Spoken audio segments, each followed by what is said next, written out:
Du coup, salut sur YouTube pour le jeudi, enfin, oui, en gros, le jeudi lecture sur la main d'or de Sigebert. On va faire la dernière partie. On est en live là depuis un petit moment, depuis une demi-heure en gros, une grosse demi-heure. Et donc, on va faire cette dernière partie du roman La main d'or de Sigebert. Enfin, enfin, enfin, la dernière partie. Il nous reste 40 pages. Et j'espère que vous allez bien sur YouTube. Ici, sur Twitch, on est toujours la forme. Enfin, je crois que Petro, qui m'a pas dit comment il allait, je crois qu'il va bien aussi. D'ailleurs, s'il allait pas bien, je pense qu'il streamerait pas. Du coup, Zébardi pour la lecture. Là, à la fin de lecture, là, il nous reste en gros 30 pages de. Est-ce que je peux faire ça pour me faire un accoudoir? Yes, c'est pas mal. Ce serait pratique d'avoir un vrai accoudoir de chaise ou de fauteuil. On a, ouais, en gros 30 pages de romans, pardon, l'épilogue. Et puis après, on a un après-propos. Mais ouais, on va lire tranquillement, quoi, les 40 pages, quoi. Enfin, les 30-40 pages. Zébardi, on est en l'an 1010, pour la 10e partie du bouquin. Pierre après pierre. Oh, non, attendez. Non, non. Je me suis trompé pour la musique. Faut que je mette du Crusader Kings. Euh, On va mettre du Crusader Kings. Normalement, ça marche. Enfin, ça donne une ambiance un peu plus médiévale et tout ça. Et c'est pas plus mal pour de la lecture. C'est franchement pas plus mal. Je remets là, hop. Ou plutôt là, hop. Voilà. L'an 1010. Bienvenue. Bienvenue en l'an 1010. Au Moyen-Âge. Partie 10. Voilà, 1010, partie 10. Bravo, hein. Bravo, putain. Si ça, c'est pas fait exprès.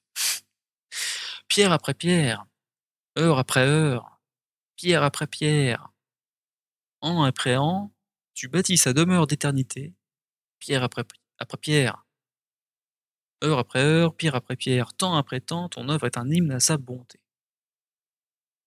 Guillaume, Guillaume, tu es l'un des plus grands architectes. Ah d'accord, c'est donc là sous forme épistolaire, comme on dit. Euh, c'est là que c'est mieux pour vous ou là, je sais plus. Pour ce qui est de la fluidité, enfin de fluidité. Gender fluide? Non, pas du tout. Aïe aïe aïe. Ouais, pour l'image qu'elle soit stable, bien lisible. Tu es l'un des plus grands architectes de notre époque, Guillaume, même si tu sais par ailleurs qu'il n'est pas dans les habitudes d'un moine bénédictin d'encenser son prochain. Ah bon, dommage. C'est pourquoi ton expérience. Vous avez pas la musique. Là, la musique, elle est là. Ok. À chaque fois, ça me fait le. À chaque fois, j'oublie d'activer l'audio du bureau dans la partie lecture. Parce qu'il faut que j'en fasse mes scènes de stream. Bref. Alors là aussi, il y a beaucoup à faire. Il n'est donc pas dans les habitudes d'un moine bénédictin d'encenser son prochain. C'est pourquoi ton expérience incontestée est à nouveau requise à Cluny, notre abbaye, qui te doit tant déjà. Mais combien d'églises d'ailleurs ne doivent-elles à ton talent? Tournu, Chapez, ça me dit rien ça, Massy. La liste serait trop longue s'il fallait décrire toutes celles qui ont bénéficié de ta science en Bourgogne du Sud, et maintenant en Normandie, où malheureusement pour notre amitié tu résides et tu œuvres. Et oui, il est en Normandie qui est aussi une très belle région. Vivement qu'un jour je la visite, hein. Ça serait... Faudrait qu'un jour je... Alors, je suis plus attiré vers tout ce qui est plus Cotentin, par là, enfin l'ouest de la Normandie que le Rouen, ouais. Ou le pays de Caux, sinon, ou le pays de Bray, côté de la Normandie orientale. Bon. Ouais, un jour on refera la carte. Je vous le promets. On fera un cartocraft où je referai ma carte de Normandie en mieux. C'est cette amitié qui me permet de m'adresser à toi librement. Nous nous ressemblons, tu concilies dans ta foi rigueur de vie et un proche de Cluny. Je désire agrandir notre abbaye, et c'est tout naturellement vers toi que mes pensées se sont tournées. Odilon de Mercœur, abbé de Cluny. Très bien. Ah bah d'accord, c'est encore une autre lettre Enfin, bon, bref. Évidemment que épistolaire, puisque c'est une lettre. Bravo, Kali. Comment je fais comme ça? Voilà que c'est flou. Vous devriez arriver à lire. Comme ça me paraît mieux. Mon père! Hélas, nous resterons éloignés par l'espace, puisque, puisque Elon Musk l'espace, non pas du tout. Puisque le chantier qui occupe toutes mes journées est loin d'être terminé. J'en suis bien désolé, d'autant plus que Cluny conserve une place particulière dans mon cœur. L'année 988, je vais boire un coup. Enfin, ça va aller mieux. C'est les débuts du live, c'est les débuts de la lecture, c'est normal. L'année 988, passée à Cluny, alors que vous étiez le collaborateur de Saint Mayol, que je considère toujours comme mon père spirituel, est l'année qui a marqué le plus mon existence. C'est sous son abbatiat, ok on peut dire ça, un abbatiat, qu'il m'a été permis de développer mon art par l'achèvement de la deuxième église. Ensuite, je n'ai cessé de parcourir l'Europe pour porter les réformes clunisiennes dans les abbayes, toujours plus nombreuses, qui se rattachent à vous. Ça m'embête, hein, le manque de... Bref. Ces années bourguignonnes ont été décisives et fructueuses, et je suis fier d'avoir pu contribuer à l'édification de quelques grandes églises. Parmi elles, il est vrai que quelques abbayes me touchent plus particulièrement, comme Tournu, Saint-Bénigne. Mais je ne peux être sur tous les fronts et répondre à toutes les requêtes, et même à vous, mon cher ami, je ne peux que faire parvenir une réponse négative, même s'il m'en coûte. Si je suis architecte de la matière, vous ne vous contentez pas d'être celui des âmes. Votre activité pour faire croître toujours plus votre abbaye n'a d'égal que celle que vous déployez avec la matière humaine qui vous est confiée. Vous éclairez les esprits, comme j'éclaire les églises. Si pour beaucoup la spiritualité n'est que contemplation, pour vous, elle est action. Vous êtes le père de la charité. En cela, j'éprouve une admiration sans limite pour vos initiatives. Guillaume de Volpiano. Volpiano, si. La pizza. Non, pardon. Arrête, Cali. Aïe. Guillaume de Volpiano, architecte. D'ailleurs, je suis en train de me dire que le fait que... Je fais un aparté très rapide. Le fait que je vais enfin me mettre à isoler la partie de la pièce qui est pas suffisamment isolée phoniquement par rapport à d'autres pièces où il y a d'autres personnes qui vivent avec moi. Ouais, ça va être pas mal du tout. Ça va me permettre de parler plus, entre guillemets, plus fortement. Parce que je me rends compte que pour éviter de gêner les autres, parfois je préfère vraiment baisser la voix et me dire bon bah, je vais te faire petit Kali et puis c'est tout quoi. Là ça sera mieux. Enfin je sais pas, je ferai mes tests, je verrai comment ça marche. Voilà quoi. Guillaume, depuis la consécration de Cluny en 981, qui n'aurait sans doute pas vu le jour sans la technique que toi et tes pères avaient mise au point, l'abbaye mère et les nombreuses abbayes filles réclament toujours plus de travaux d'embellissement. Il nous faut plus de briques, pardon. C'est en quoi ça déjà? Le regretté... Bah oui, il faut vraiment plus de briques là. Le regretté Mayol nous a quittés en 994 ou 94, laissant un grand vide. Tu parles de lui comme d'un père spirituel. Permets-moi de partager avec toi cette filiation. En effet, c'est lui qui m'a appris par la main, pardon. J'ai bien lu ou pas? C'est lui, pardon, en effet, qui m'a pris par la main et invité à le suivre. Je n'étais alors qu'un simple moine du chapitre de la cathédrale de Brioude, tu vas y arriver, Kali, que mes origines aisées m'avaient permis d'intégrer. Et Brioude, je ne sais plus où c'est. Et comme je suis cartographe, en gros, je sais plus, Massif Central, je sais plus. Ça m'embête quand... Oui, le Puy-en-Velay, oui, ok, oui, c'est ça. Je pensais à l'Auvergne, mais oui, ok, enfin bref, c'est le Puy-en-Velay. C'est le Velay.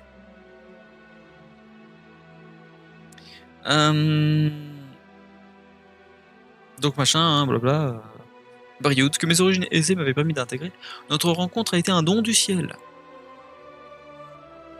Dans son sillage, j'ai grandi. C'est lui qui m'a enseigné la théologie. Aujourd'hui, j'ai la lourde tâche de lui succéder en président ou destiné de notre grande abbaye, dont le nom et le renom ne font que croître. C'est pour cela que je désire l'agrandir. Je veux toujours plus pour notre Seigneur. La grandeur de l'œuvre terrestre, qui nous est échue, ne peut que tendre à imiter la beauté de l'œuvre divine. Que le royaume terrestre et le royaume céleste exultent ensemble. Odilon de Mercœur, abbé de Cluny. Il va lui réécrire. Ah mais attendez, c'est que des lettres? Ah, c'est marrant ça! Alors peut-être pas tout le temps. J'ai l'impression que toute la partie 10, c'est que des lettres. Ah c'est ça, toute la partie 10, c'est que des lettres. C'est sympa. Ça change un peu le... Ça change un peu. Ça change un peu quoi? Bah je sais pas, mais ça change un peu. Ah, ah oui, non, pardon, je me souviens. Oui, pardon. C'est la partie... Ouais, voilà. La partie droite de la caméra qui est peut-être plus nette. Mon père, mon séjour à Cluny reste dans ma mémoire comme l'un de mes meilleurs souvenirs. Saint-Mailleul de Forquier, 4e abbé, m'a formé spirituellement. Quant à ma technique, je l'ai acquise en Italie, puis ensuite en me frottant à ceux qui avaient appris avant moi et qui ont su me transmettre ce savoir si riche.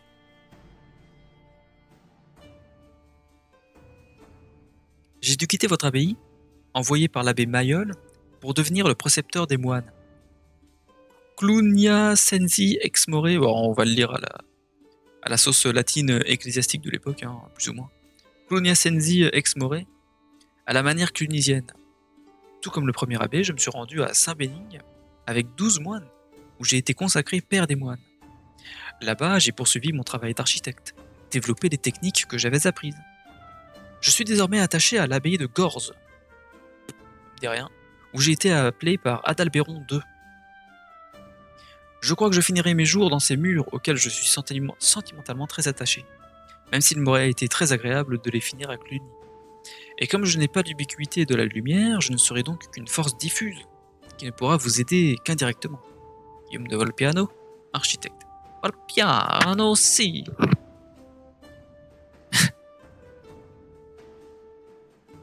Attends, je vérifie un truc. Ok, c'est bon. Guillaume, tu es architecte et réformateur. Et en cela, tu es digne de porter l'art et la parole de Cluny. Tu m'as toujours apporté un grand concours, autant par ton génie de la création que par ton art de la réalisation. Nous sommes des hommes dans la main de Dieu, qui doivent servir son dessein, pardon. Nous sommes semblables, tous deux bâtisseurs, tout T-O-U-T, deux bâtisseurs, non, c'est T-O-U-S, pardon. Oh, les fautes de frappe. Enfin, les fautes de français, là, les fautes de... Aïe, aïe, aïe, fautes d'orthographe et autres. Tous deux bâtisseurs de la matière et des esprits, nous devons poursuivre notre œuvre, celle que le Seigneur nous a confiée. L'abbaye a désormais une grande propriété foncière. À cet égard, je consacre une très grande partie de mon temps à sa gestion, à l'intendance.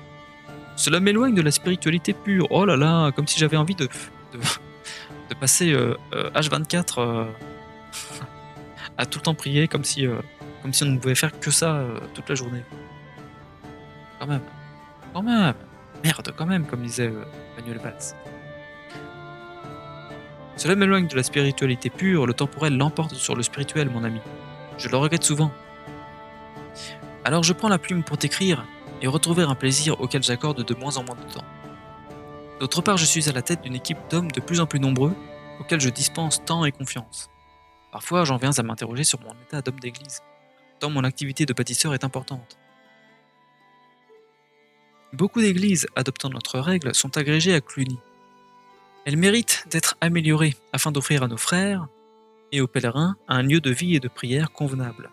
Ce n'est pas péché d'orgueil que de vouloir grand pour notre Seigneur. Il nous a donné sans compter.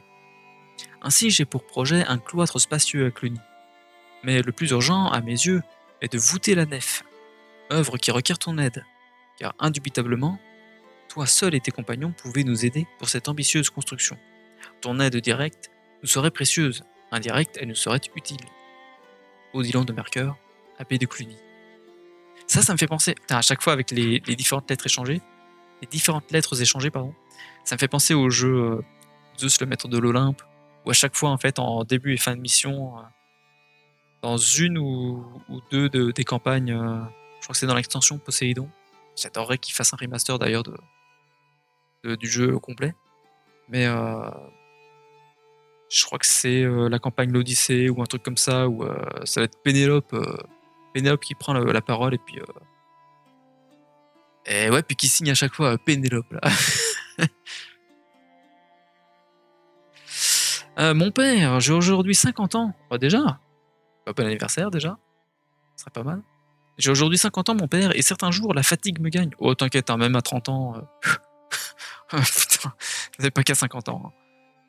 J'espère que Dieu me prêtera encore quelques années la force pour achever les chantiers qui me sont confiés. J'ai encore plusieurs projets dans toute la France que j'espère mener à bien. L'un d'eux, que je considère comme l'apothéose de mon travail, une abbaye sur un piton rocheux en Normandie, sera dédiée à Saint-Michel. Non, tout de suite. Pff. Après, si on est en l'an 1010, plus ou moins, c'est vrai que ça colle. Ça colle à peu près. Là, je crois que l'abbaye du Mont-Saint-Michel date un petit peu d'avant. Mais je crois que c'est courant 10e siècle, mais je suis pas sûr. Mais lorsque je me retourne sur mon passé, je constate que Cluny a été le phare de ma vie. Depuis ma jeunesse, ou jeune novice à l'abbaye de Locedo, Locedo, ouais c'est ça, c'est Guillaume de Volpiano, donc il est italien quoi, je suppose.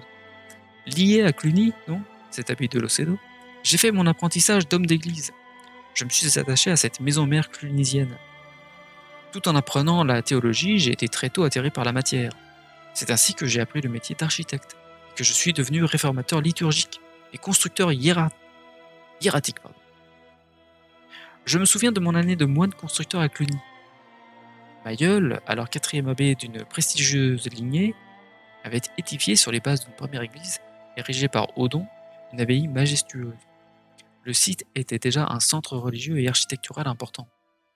Beaucoup de mes concitoyens lombards, ah il est lombard c'est pour ça, beaucoup de mes concitoyens lombards ont travaillé avec moi, et puis ont essaimé dans toute la France. Nous avons frotté nos cervelles, acquis un savoir, tout en devenant des ecclésiastiques. Aujourd'hui, ils poursuivent leurs œuvres de construction dans toutes les abbayes. Je sais pas si je fais bien l'accent italien. C'est l'un de ces hommes que je pourrais te confier. Guillaume de Volpiano, architecte. Guillaume, notre père Saint Mailleul. Ça s'affiche bien. Ouais. À peu près. Notre père Saint Mailleul était prédestiné à conduire Cluny.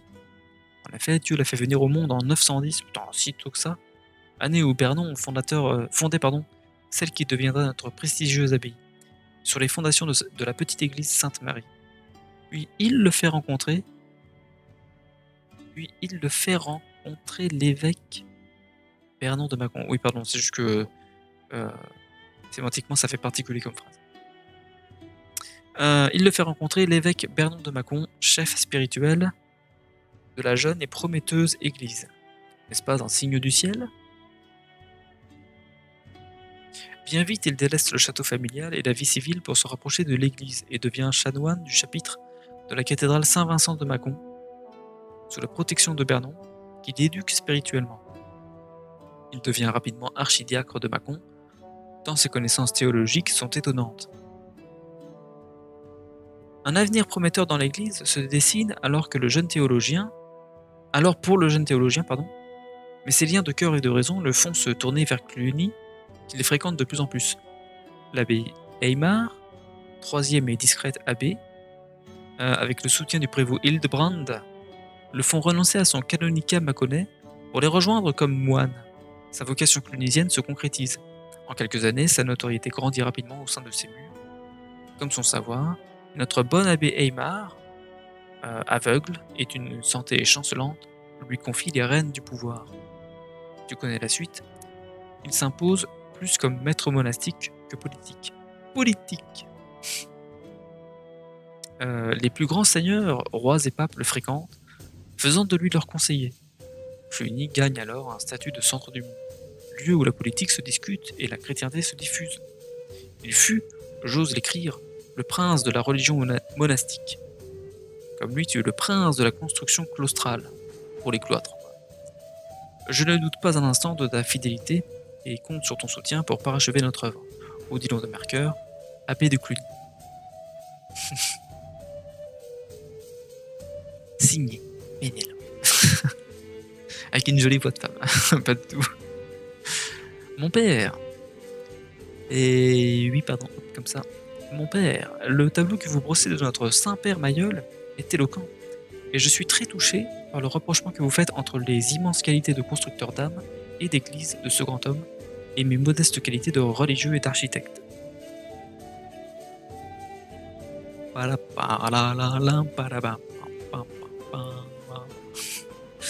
mal la petite musique en fond. Là. Comme lui, j'ai une attache de cœur et de raison avec Cluny. J'ai à mes côtés un apprenti en qui je place de grands espoirs. C'est un homme profondément attaché à l'Église, qui possède de grandes aptitudes. Il est moine constructeur, mais j'en suis convaincu, deviendra rapidement, tant ses qualités sont grandes, maître d'œuvre et architecte. Je l'ai formé sur divers chantiers, il peut dès à présent voler de ses propres ailes, qui le mèneront auprès de vous. Je vous le recommande, il sera à même de mener une équipe. Ah bah voilà, c'est exactement ce qu'il fallait. Il sera à même donc de... J'arrive plus. Il sera à même de mener une équipe qui édifiera votre cloître et voûtera votre nef, comme vous l'envisagez, ou de toute autre construction qui embellira la majestueuse abbaye que vous conduisez avec tant d'efficacité. Il sera auprès de vous dans quelques semaines avec une équipe de maçons comasques et de tailleurs de pierre qu'on appelle les maestri comacini. Comasques qui viennent de la ville de Côme, peut-être. Je pense que c'est ça, hein. Ça va être le gentilé de la ville de Côme, qui doit être en effet en Lombardie. Ils vous apporteront la technique de bande et arcature lombarde, entre autres. Ils sont passés maîtres dans l'édification d'églises romanes. J'ai oublié de préciser, il se prénomme Angelo. Il se prénomme Angelo et vous donnera entière satisfaction, j'en réponds. Guillaume Volpiano, architecte. Guillaume, je t'ai déjà à maintes reprises remercié ainsi que le ciel de t'avoir rencontré. Angelo est un maçon hors du commun, ainsi que ses aides. Ils m'ont donné plus que satisfaction. Ils ont enchanté l'abbaye. En quelques mois, ils ont réalisé les agrandissements que l'abbaye nécessitait. Ils ont réalisé un magnifique cloître de marbre, qui ne l'a pas laissé de marbre. Angelo nous a remerciés, alors que c'était à nous de le faire, de lui avoir permis de sculpter le marbre comme dans ton pays, et comme cela se faisait autrefois. Il m'a confié avoir pris un réel plaisir à travailler ce matériau noble. Les tailleurs de pierre qui complètent son équipe exultaient sur leur ouvrage. Ils avaient jusque-là eu l'habitude de la pierre locale, fragile et gélive. Rarement je n'ai vu d'homme aussi sérieux, compétent et enthousiaste. La voûte de la nef est de toute beauté. Puis je leur ai demandé de compléter la nef. Oh, pardon. Je me fatigue. Je vais être fatigué ce soir. C'est normal. Je leur ai demandé de compléter la nef par un Galilée. Cette église, désormais, concrétise mon rêve de vie monastique, abritant l'idéal chrétien, la charité. Ce sont des milliers de pauvres que nous pouvons aider dans la gloire de Dieu. L'ordre de Cluny est dorénavant la force de Dieu. Odilon de Mercœur, abbé de Cluny. Attends, il y a encore beaucoup de lettres échangées là. Il y a...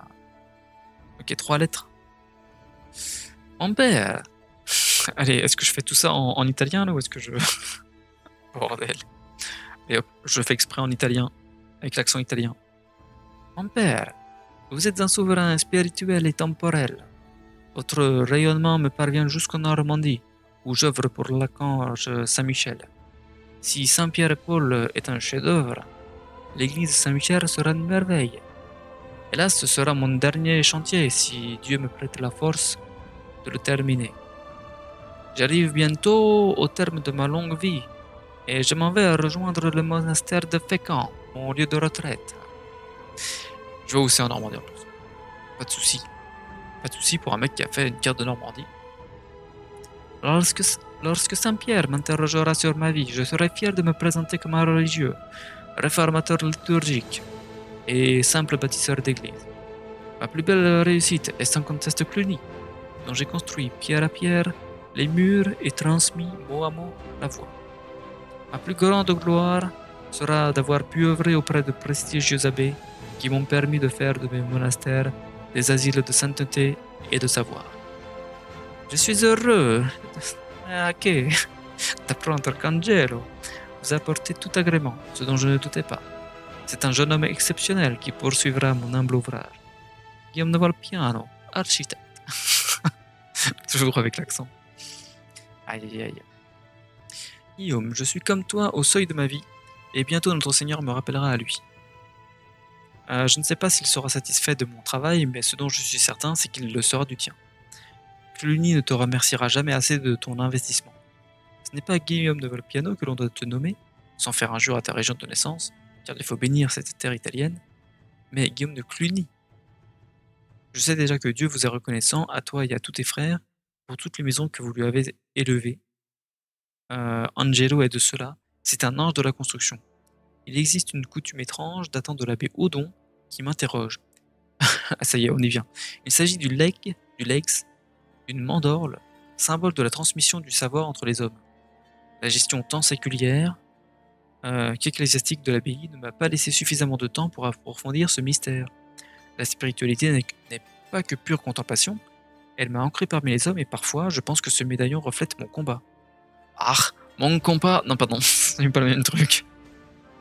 Aïe aïe aïe. Donner à son prochain amour et connaissance. Grâce à toi et à Angelo, je suis un homme d'église et un homme tout court, comblé. Cette forme ovale pourrait être le symbole de l'abbaye. Elle reflèterait l'action des bâtisseurs alliée à la réflexion des moines. Mais elle pourrait aussi se lire comme représentant l'action des moines. Pardon. Dans le domaine spirituel, la transmission de la parole sainte et la réflexion des constructeurs. Chacun se courbant devant son prochain pour lui offrir ses connaissances.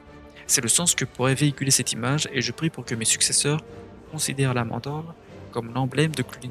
Cluny, Odilon de Mercœur, abbé de Cluny. Ah mais non, mais il y a 2 lettres encore là. Ah oui, pardon. Putain, j'en ai raté 2.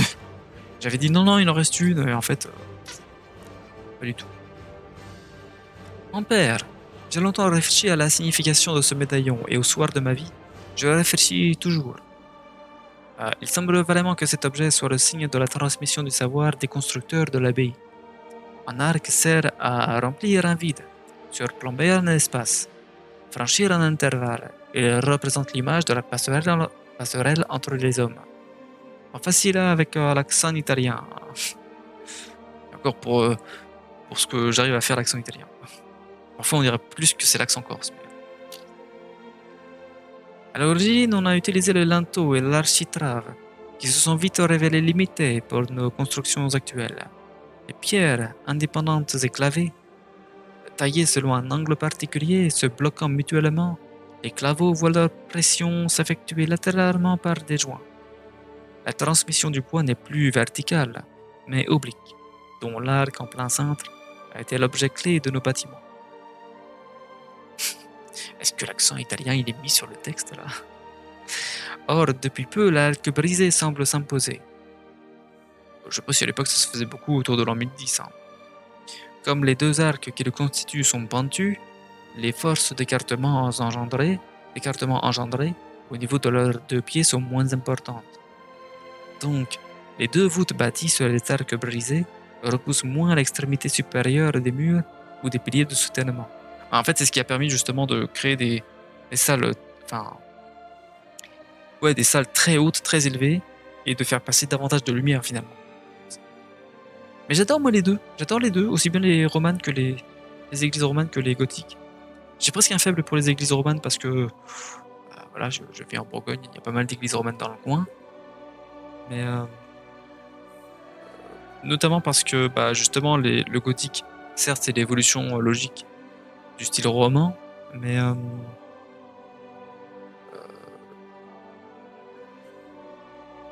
comment dire, c'est pas que toutes les églises ont été remplacées par le style gothique, mais c'est bien de voir aussi cohabiter justement le style précédent,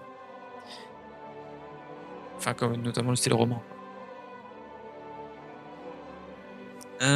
Donc les voûtes bâties sur les arcs brisés repoussent moins l'extrémité supérieure des murs ou des piliers de soutènement, ce qui rend les édifices plus stables, plus résistants, permettant de les élever davantage. Voilà.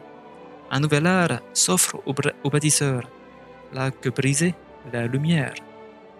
Pardonnez-moi ces réflexions, mais elles peuvent permettre d'interpréter le mystère de ce bijou, mystère qui est peut-être tout simplement la volonté divine.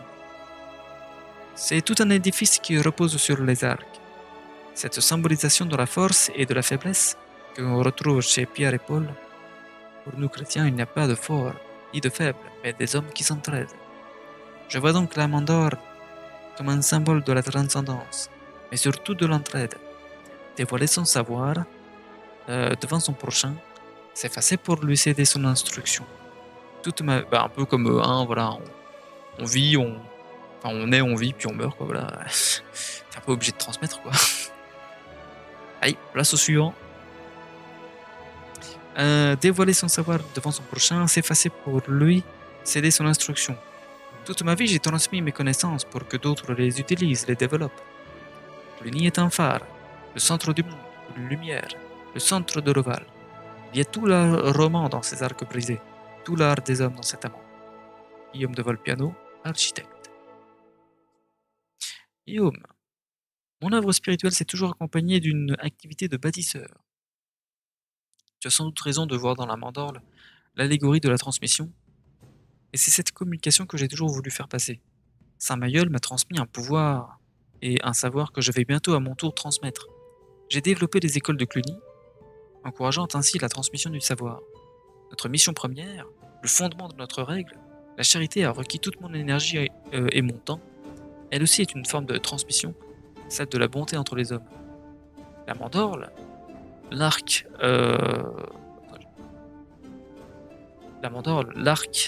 sont pour moi la dualité de Cluny, la charité chrétienne et l'héritage du génie des hommes, un lien entre le profane et le sacré, entre la terre et le ciel, finalement entre les hommes et leur créateur.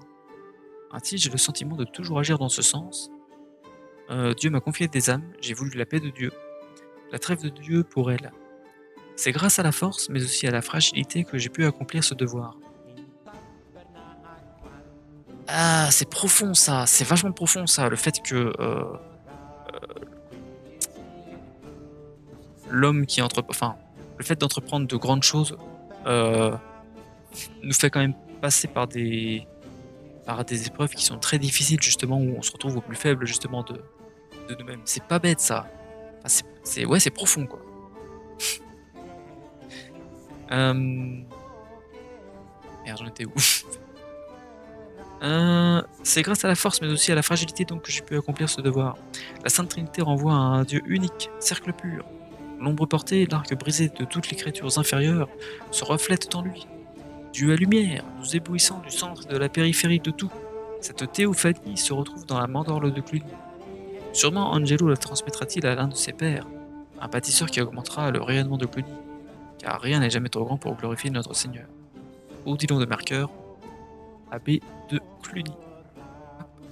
Voilà. Et on passe à la partie 11. Ça me fait mal ou... Attendez, partie 11, c'est peut-être une partie 12 parce que je verrai bien le pourquoi. Ouais, l'épilogue alors. Il y a une grosse partie 11, ouais. Enfin, grosse. Bref. 1310. Attendez, je vais me remettre dans le thème là. On va se mettre dans le thème avec un petit chapeau. Petit chapeau pour faire médiéval.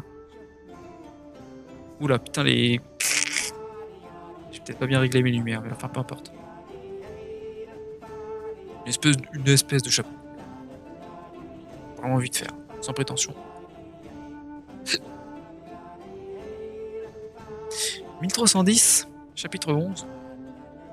Lentement tu brodes ta vie à la mienne, tu tisses et tu teintes le fil du temps à mes couleurs, ma douce étrangère aux yeux d'ébène, oh dis donc c'est beau ça, ce lien myrtille et garance unit nos cœurs. J'ai mal au pouce moi. Qu'est-ce que j'ai fait avec mon pouce? Rien. J'en sais rien en fait. Bah, pourquoi j'ai le pouce complètement claqué là dans le... Enfin bref. Aubin était pâle. Il s'approcha de sa femme et la serra avec force. Elle sentit immédiatement que quelque chose n'allait pas. Son mari n'avait pas l'habitude de telles effusions. Ah bah c'est sympa ça. Bah, pour une fois que... Hein? Ils veulent nous retirer notre licence, balbutia-t-il avec difficulté. Aubin était un homme solide, peu impressionnable. Pour qu'il soit dans cet état, la réunion à laquelle il avait été convoqué avait du mal se passer. Je ne comprends pas. La corporation des Telliers tira un banc sous lui et s'assit, tenant toujours la main de sa femme. Dans le groupe, il y a quelques éléments qui fomentent contre nous. Fort heureusement, ils sont minoritaires, mais s'ils venaient à prendre plus d'importance, comment pourrons-nous continuer à exercer ici? Ah, Une fois de plus. Oui, hélas. Je vais demander d'urgence une audience à l'abbé. Il nous a accordé sa protection lorsque nous nous sommes installés. C'est un homme bon, tolérant à l'influence, reconnu par tous. Je conserve précieusement sa lettre de protection. Souviens-toi, il nous a encouragés à nous fixer ici. Il faut dire que les besoins en tissu étaient importants et le sont encore. Et puis nous avons le droit d'exercer. Nous avons toujours payé nos taxes, lâcha-t-il, indigné. Ce n'est pas à toi qu'ils en veulent, mais à moi. Je sens bien leur regard, ajouta sa femme, dépitée. Cette fois-ci, ce n'est peut-être pas ce que l'on doute, ce que l'on redoute. L'économie du pays va mal, du royaume pardon va mal. Elle va peut-être seulement réduire le nombre des licences, et comme nous ne sommes pas d'ici, puisses-tu seulement avoir raison? Si ce n'est que cela, nous avons déjà surmonté des difficultés, nous en sortirons une fois de plus. Elle tentait tant bien que mal de rassurer son mari, en ayant la vraie raison de ce regain de tension à leur égard. Aubin était songeur. Elle devait lui parler des regards hostiles qu'elle avait perçus de la part de ses voisins, ainsi que les propos blessants qu'elle avait entendus à plusieurs reprises au sujet de ses origines. Qu'est-ce que c'était là Oh là là, ma douce étrangère aux yeux d'ébène. Tant c'est magnifique. C'est magnifique. Je crains malheureusement que ce ne soit encore cette question de religion. Je ne t'en ai pas parlé pour ne pas t'inquiéter, et puis parce que je considère que ce ne sera que passager. Mais depuis quelque temps, certaines femmes se détournent sur mon passage. Aubin se releva précipitamment. Tu n'aurais pas dû garder cela pour toi. Je ne voulais pas t'inquiéter trop vite, et peut-être inutilement, ni Luc, il est encore jeune. Inutilement? Comme tu y vas. Nous n'avons déjà que trop souffert de cet ostracisme. Ah, ce serait pas par rapport au Qatar, mais 1310. Mais non. 1310, les Qatars, c'est fini. Enfin, il en reste, mais... Ils sont Qatar à moitié ou au quart, quoi. Au dixième. Au centième. Il se rassit, essayant de se calmer et prenant sa femme sur ses genoux. Merde, j'arrive plus. Attendez. C'est pas facile pour que ça tienne, ça.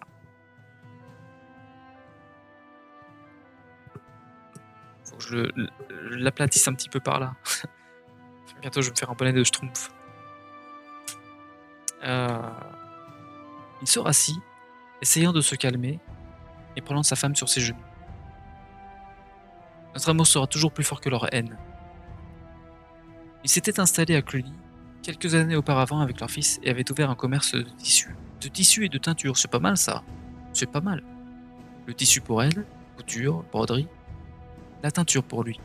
Génial. On les avait en quelque sorte déjà forcés à quitter Dijon. L'atmosphère de la grande ville était devenue pesante, hostile. Ils avaient alors décidé de rejoindre cette petite ville si renommée pour son abbaye et pour sa charité. Aussitôt, les corporations de telliers et de teinturiers leur avaient accordé le droit de commercer. Ils avaient bien dû évoquer leurs origines, bourguignonnes pour lui, plus lointaines pour elle. Ils avaient bien ressenti de la part de certains membres quelques réticences envers cette femme typée. Sarah était brune, belle, méditerranéenne. La différence dérange. Elle n'avait jamais été vraiment acceptée par les autres femmes, même si elle menait la même vie qu'elle et que leur commerce leur avait permis de s'intégrer. Elle n'avait pas conservé grand-chose de ses coutumes ancestrales, elle gardait en son cœur le secret de ses prières. Mais depuis quelques mois, Aubin avait ressenti un changement plus radical à leur égard. Il s'était efforcé d'oublier cette désagréable impression. Il pensait qu'en n'en parlant pas, cela la ferait disparaître. En attendant que tout se calme, ne te montre plus. Moins.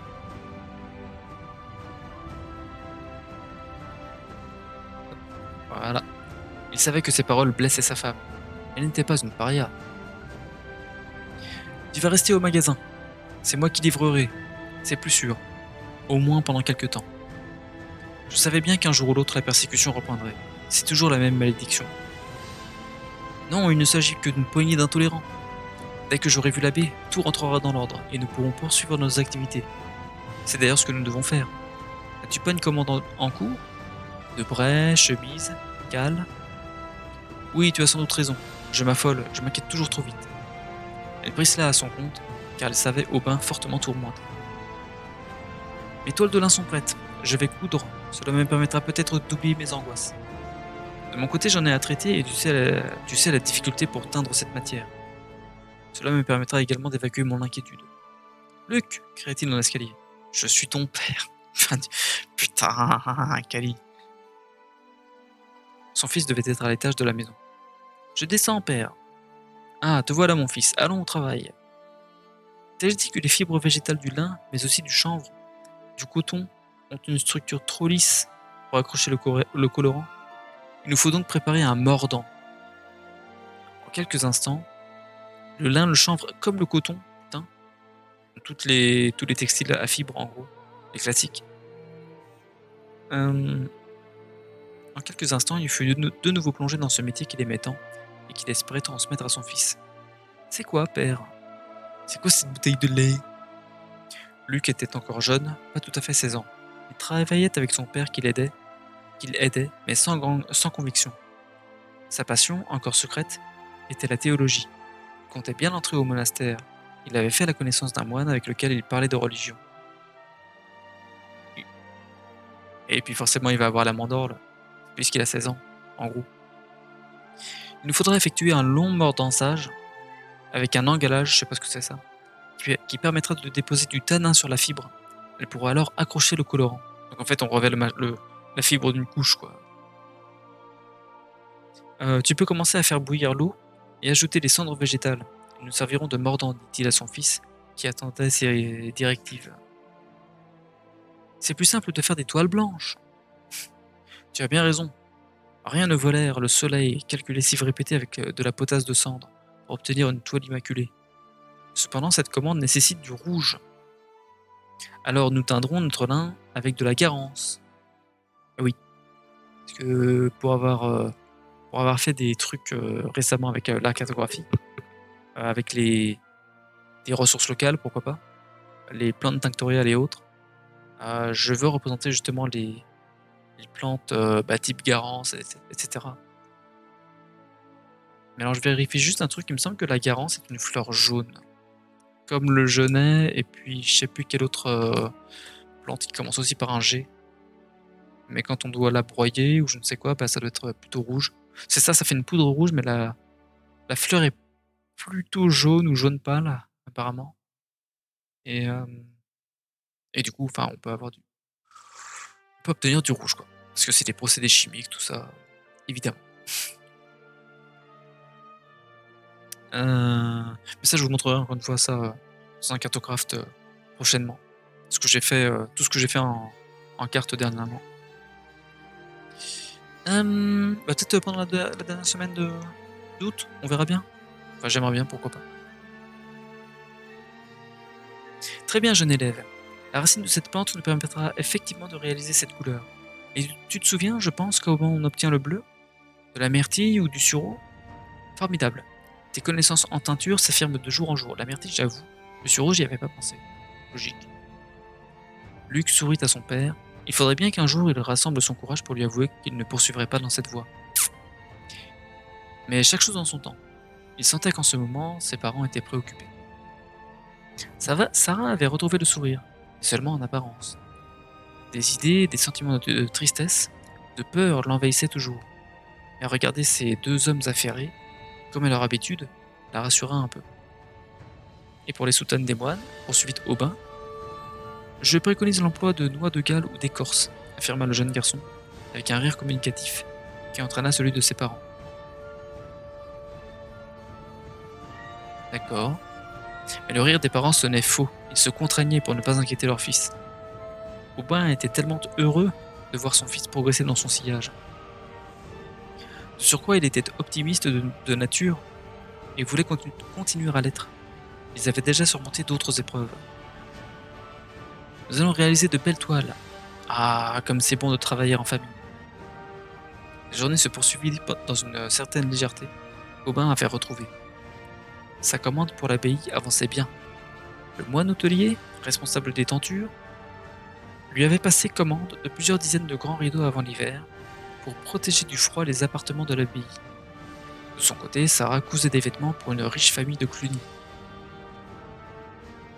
L'été finissait, un peu comme ici d'ailleurs, lol. On avait enlevé les vêtements de dessus, en laine teinte. Bientôt les frimas de l'automne nécessiteraient de les remettre. Des habits plus chauds, en lin ou chanvre. C'était une saison où il ne chômait pas. La couture, la broderie, la teinturerie, des rôles précieux dans une société, que celui de réchauffer les corps, réchauffant également les âmes. Ça, faut que je vous... J'ai oublié de dire que pour le planning de stream qu'on fera prochainement, je vais vous faire du Manor Lords. Très clairement. Faut pas que j'oublie celui-ci. Il était tôt lorsque Aubin se présenta à la porte de l'abbaye. Oh, il veut devenir moine, je parie. Il fut accueilli par le prieur, qui n'avait pas tardé pour répondre à sa requête, lui faisant connaître qu'il serait reçu par Henri Ier de Foltrières, abbé depuis 1308, date à laquelle Aubin et sa famille avaient emménagé à Cluny. Mon fils, je pense que tu n'as pas de réelles inquiétudes à avoir. Certes, je déplore ce qui arrive à ta famille, mais je n'en suis pas inquiet outre mesure. Mon père, nous ne sommes que de simples artisans, sans fortune. Nous avons seulement de quoi vivre grâce à notre travail. Je sais, Aubin, depuis que j'étais informé de tes problèmes, j'ai diligenté une petite enquête. Aubin le coupa. Il n'avait pas envie d'entendre le véritable motif de leur disgrâce. Il cherchait encore à se persuader qu'il s'agissait d'une histoire d'économie. Mais nous payons pourtant nos taxes. Voyons, mon fils, tu sais très bien, hélas, de quoi il s'agit. Ne cherche pas à te dissimuler de la vérité. C'est de nouveau dû à l'ordre royal de 1306, qui stipule de manière honteuse qu'il faut expulser les juifs. C'est Philippe le Bel le responsable. Aubin s'arrêta net. Ouais, parce que à l'époque, c'était pas mal, ouais, allez dégager, mais on prend votre fric quand même. Puis quelques années après, non mais revenez. Et puis à nouveau quelques années après, non mais redégagez. Puis ainsi de suite, quoi. Tout en prenant leur argent à chaque fois, quoi. Sympa. Aubin s'arrêta net. L'abbé les connaissait bien, il connaissait les origines de sa femme. Pensez-vous que c'est à elle qu'ils en veulent? Tu sais, la folie des hommes, sous couvert d'argent et même de religion, peut conduire aux pires excès. Et cet ordre de 1306 est toujours d'actualité. De nombreux agents royaux ont été nommés pour effectuer des saisies et recouvrement de la dette. Mais nous n'en avons pas. C'est bien pour cela que je dois de toute urgence rencontrer le chef de ta corporation. Je l'ai d'ailleurs fait convoquer.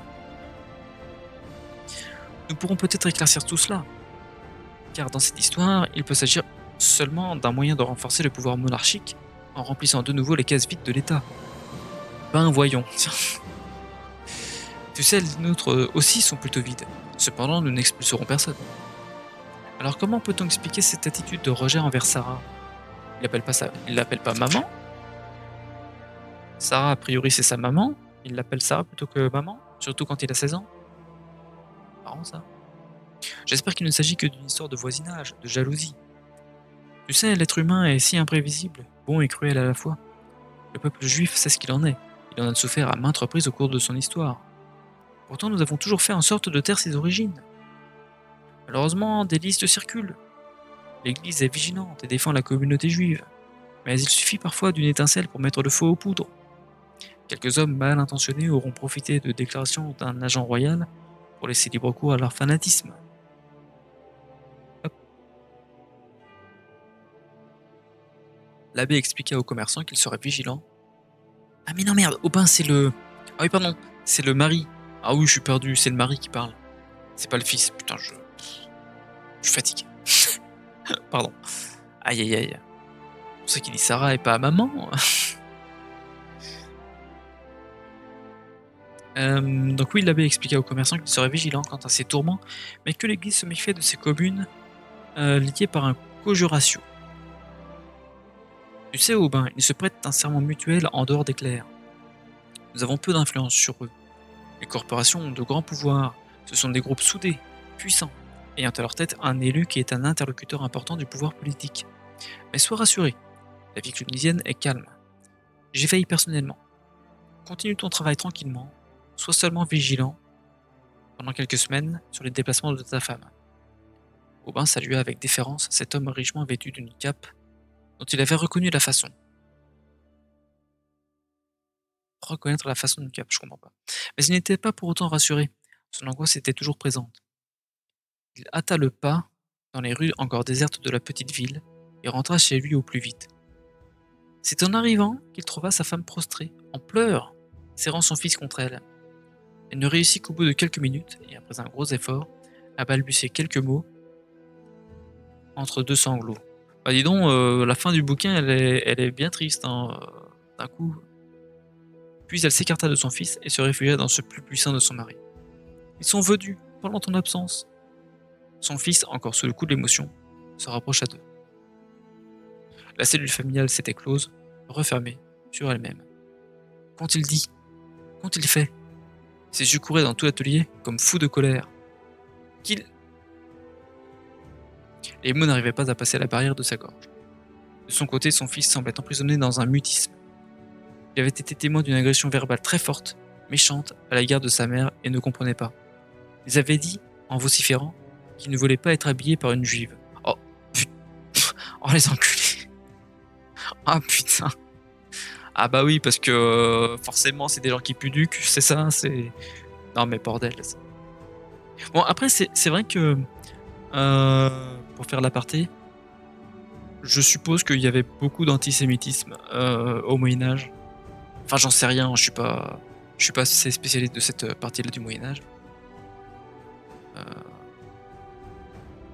Mais parce qu'on dit que, enfin, il y en a eu justement de l'antisémitisme.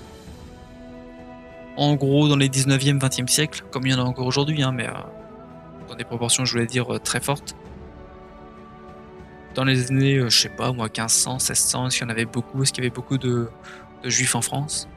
Et au Moyen-Âge, bah là, du côté des années 1300, ouais, c'est... Dommage que... Ouais, que... Bah, je sais pas à quel point à quel point ça pouvait être répandu ou pas, à cette époque-là. Mais bon, bah, malheureusement... ils restèrent un long moment enlacés, entre pleurs et étreintes. Puis Sarah se calma. Elle tenta d'expliquer ce qui s'était passé. Ce qui s'était... C'est... apostrophe... était... Et non, ce qui s'était... S... apostrophe... Ce qui vient de se passer... Et pas de cela passer. Enfin non, mais c'est... Putain, ils savent pas écrire en fait. Ils savent juste pas écrire ou je comprends plus rien. Heureusement, Martin qui passait par là est intervenu. Ok. Martin était menuisier et ébéniste. Aubin avait sympathisé avec cet homme ouvert, intelligent et extrêmement doué dans son métier. L'abbaye représentait pour lui un énorme chantier. Qu'a-t-il fait? Il a essayé de discuter avec eux, mais ils étaient très virulents, déterminés. Il a été fort et persuasif, mais j'ai peur qu'il revienne. Si seulement tous les hommes avaient sa grandeur d'esprit, quel brave homme! Il m'a dit qu'il repasserait. Il est parti rapidement. Il avait un rendez-vous très important pour son travail. Que t'ai dit l'abbé? Rassure-toi, mon entretien s'est bien passé. Il ne peut pas intervenir directement contre la corporation. Ah, c'est la corporation qui fait chier en fait. Ah, les enculés! Mais il m'a renouvelé sa confiance et accordé sa protection. Je pense que ce n'est qu'un acte isolé, fomenté par un groupe marginal. Je tâcherai de voir l'élu. Luc était remonté à l'étage, il ne comprenait pas les vociférations qu'avaient proférées ces hommes envers sa mère. Et puis alors lui, pour peu que justement il soit métis, si les mecs le considèrent aussi comme un sale je ne terminerai pas ma phrase. Bref. Attendez, plutôt comme ça. Ah non, il faut que je prépare le souper, nous n'allons pas en plus nous laisser mourir de faim, dit-elle en se dégageant de l'étreinte de son mari. Elle reprend vite confiance en elle, quoi. Tu as raison, putain, bordel, les fautes de frappe là. Tu as raison. Ils ont inversé les deux lettres. Il faut que nous soyons forts face à ces exacerbés. Cependant, Aubin, qui essayait de ne rien laisser transparaître, était intérieurement très inquiet pour l'avenir. Sans licence, il ne pourrait pas continuer à exercer son métier. Ni sa femme le sien, et encore moins à faire tourner la boutique. Il rangea l'atelier et s'apprêtait à monter les rejoindre lorsqu'on cogna à sa porte. Il sursauta pourvu que... Non! C'était Martin. Bonsoir, je ne suis pas resté auprès de ta famille, sinon j'aurais perdu un client trop important pour mes affaires, s'empressa-t-il de dire comme pour s'excuser. Enfin, je devrais avoir honte de parler ainsi, d'avoir pensé à mon travail plutôt qu'à des personnes en souffrance. Ne t'excuse pas, je te remercie de ton aide, et je suis sûr que tu les savais hors de danger, en sécurité. C'est juste, ils étaient partis, sinon je te remercie du fond du cœur. Comment va Sarah? Ah, mieux, le plus dur est passé. Tu sais, elle vit avec ses menaces depuis son plus jeune âge. Nous sommes entre personnes civilisées et intelligentes, je sais ce qu'il reproche à ta femme. Ses origines juives, n'est-ce pas? Merci, Captain Obvious. Quand t'entends... c'est pas dans le bouquin, là, que... Oui, c'est ça, ils disent en vociférant qu'ils veulent pas être habillés par une juive. Oui, en gros, pour eux, c'est cracra, quoi.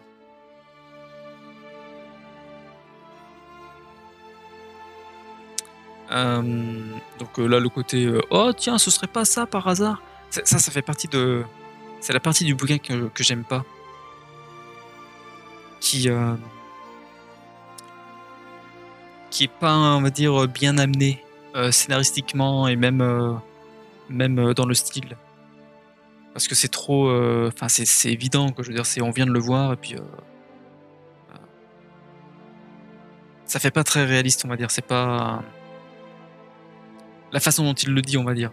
Et le fait de le dire là, juste pour rappeler au lecteur et pour bien préciser que oui, le lecteur est un peu neuneux et il comprend pas que c'est parce que la femme d'Aubin est juive. Et que, bah. C'est comme dans les films où ils font exprès de sortir des phrases oui, tu étais à tel endroit que je connais très bien. Enfin bref. Comme tous les jours, en fait.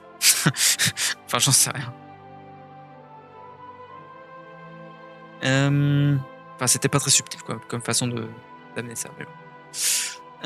Je ne sais pas comment ils l'ont appris, précisa Aubin. Elle ne savait pas alors? Et tu vois, avec cet ordre royal, nous risquons le bannissement. Cela permet à certains d'exprimer sans vergogne ce qu'ils ont au fond de leur cœur malade. As-tu quelques minutes? Je te dois bien le verre de l'amitié. Ah, l'amitié entre les hommes, entre les peuples. Si seulement il y en avait davantage. Ou du moins si on laissait chacun vivre en paix. Alors ton verre, oui, je l'accepte bien volontiers, répondit-il en claquant l'épaule d'Aubin. Elle sera heureuse de te voir, compléta Aubin, qui le devança dans l'escalier. Martin était célibataire, d'un âge avancé. Personne ne l'attendait, si ce n'est sa solitude. Sarah le serra dans ses bras, le remercia de nouveau avec chaleur. Martin était un homme connu pour sa générosité, sa gentillesse envers tous. Il avait le cœur sur la main, comme dit l'expression populaire. Son intervention de l'après-midi fera certainement réfléchir ceux qui n'étaient pas englués dans leur lâcheté. Il faisait partie des hommes que l'on écoute. Dans un coin de la pièce, Luc était prostré sur sa chaise. Pourquoi certains adultes étaient-ils si généreux et d'autres si haineux, se questionnait-il. Je ne sais pas vraiment à quoi nous devons trinquer, car l'avenir s'obscurcit pour nous. Si, à la fraternité entre les hommes, car malgré tout, je crois que l'homme est fondamentalement bon. Dieu l'a fait à son image et Dieu est bonté, alors... Oui, espérons-le.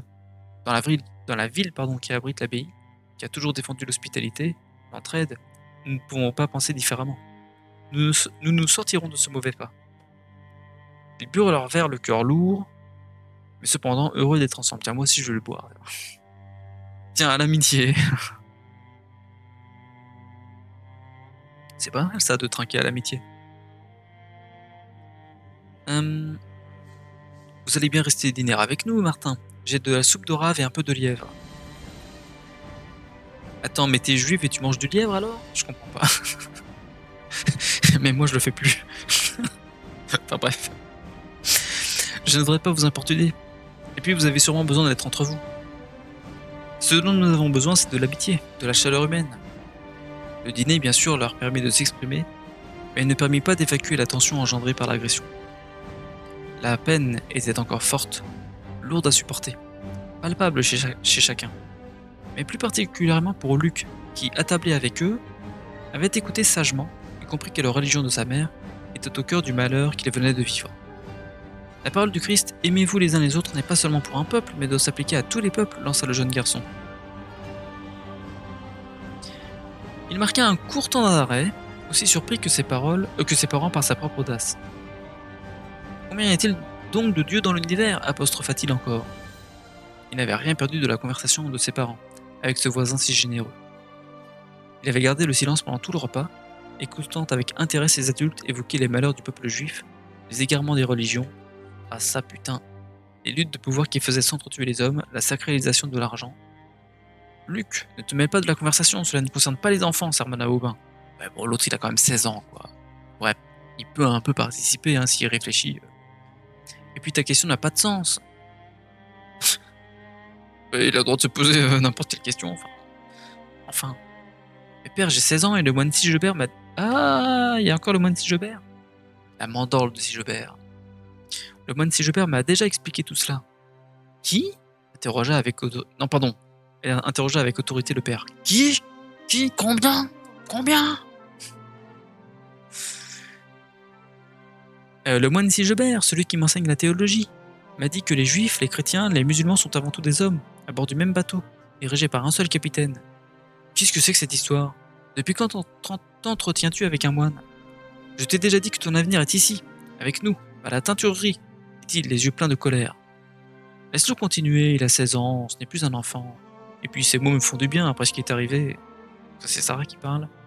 Sarah se tourna vers son fils, l'encourageant à poursuivre. Ce qu'il fit, malgré la crainte qu'il avait de son père. Et que les humains devraient apprendre à se connaître, se respecter, à échanger, poursuivit Luc. Oh, c'est beau, monsieur Attali, sauf que ça n'existe pas, monsieur Attali. Si, ça existe un peu. Un peu, en tout cas. Il reste encore un petit peu de chaleur humaine. Et j'en suis où? Je sais plus. Eh bien, un moine de Cluny, au lieu de la chrétienté, qui tient ce genre de propos. Avec lui, c'est merveilleux, j'apprends la théologie, la philosophie, l'astronomie. Le monde est tellement mystérieux. Si je peux me permettre, tenta Martin. Pourquoi ils mettent 6, je peux me permettre? What? Je trouve tout cela bien rassurant. Il dit aussi que les hommes ne sont pas faits pour s'entretuer, mais s'entraimer. Quelle belle formule. Tu prends quelques libertés avec le vocabulaire, mais je te suis. Aubin s'était quelque peu calmé, face aux arguments tellement percutants de son fils, et au soutien d'un homme aussi sensé que Martin. Mais ce Dieu que tu évoques oublie trop souvent les hommes, commenta Aubin. D'ailleurs, en ce moment, il semble négliger ta mère. Dieu n'est pas là pour résoudre les conflits entre les hommes, les luttes de pouvoir, les querelles entre les religions. C'est à eux, enfin à nous de nous entraider, nous entraimer. Il a raison, le petit, dit Martin affectueusement. Il adressa un sourire complice à Luc, et croisa le regard attendri de Sarah. Putain, j'y arrive plus. Putain, c'est fatigant en fait.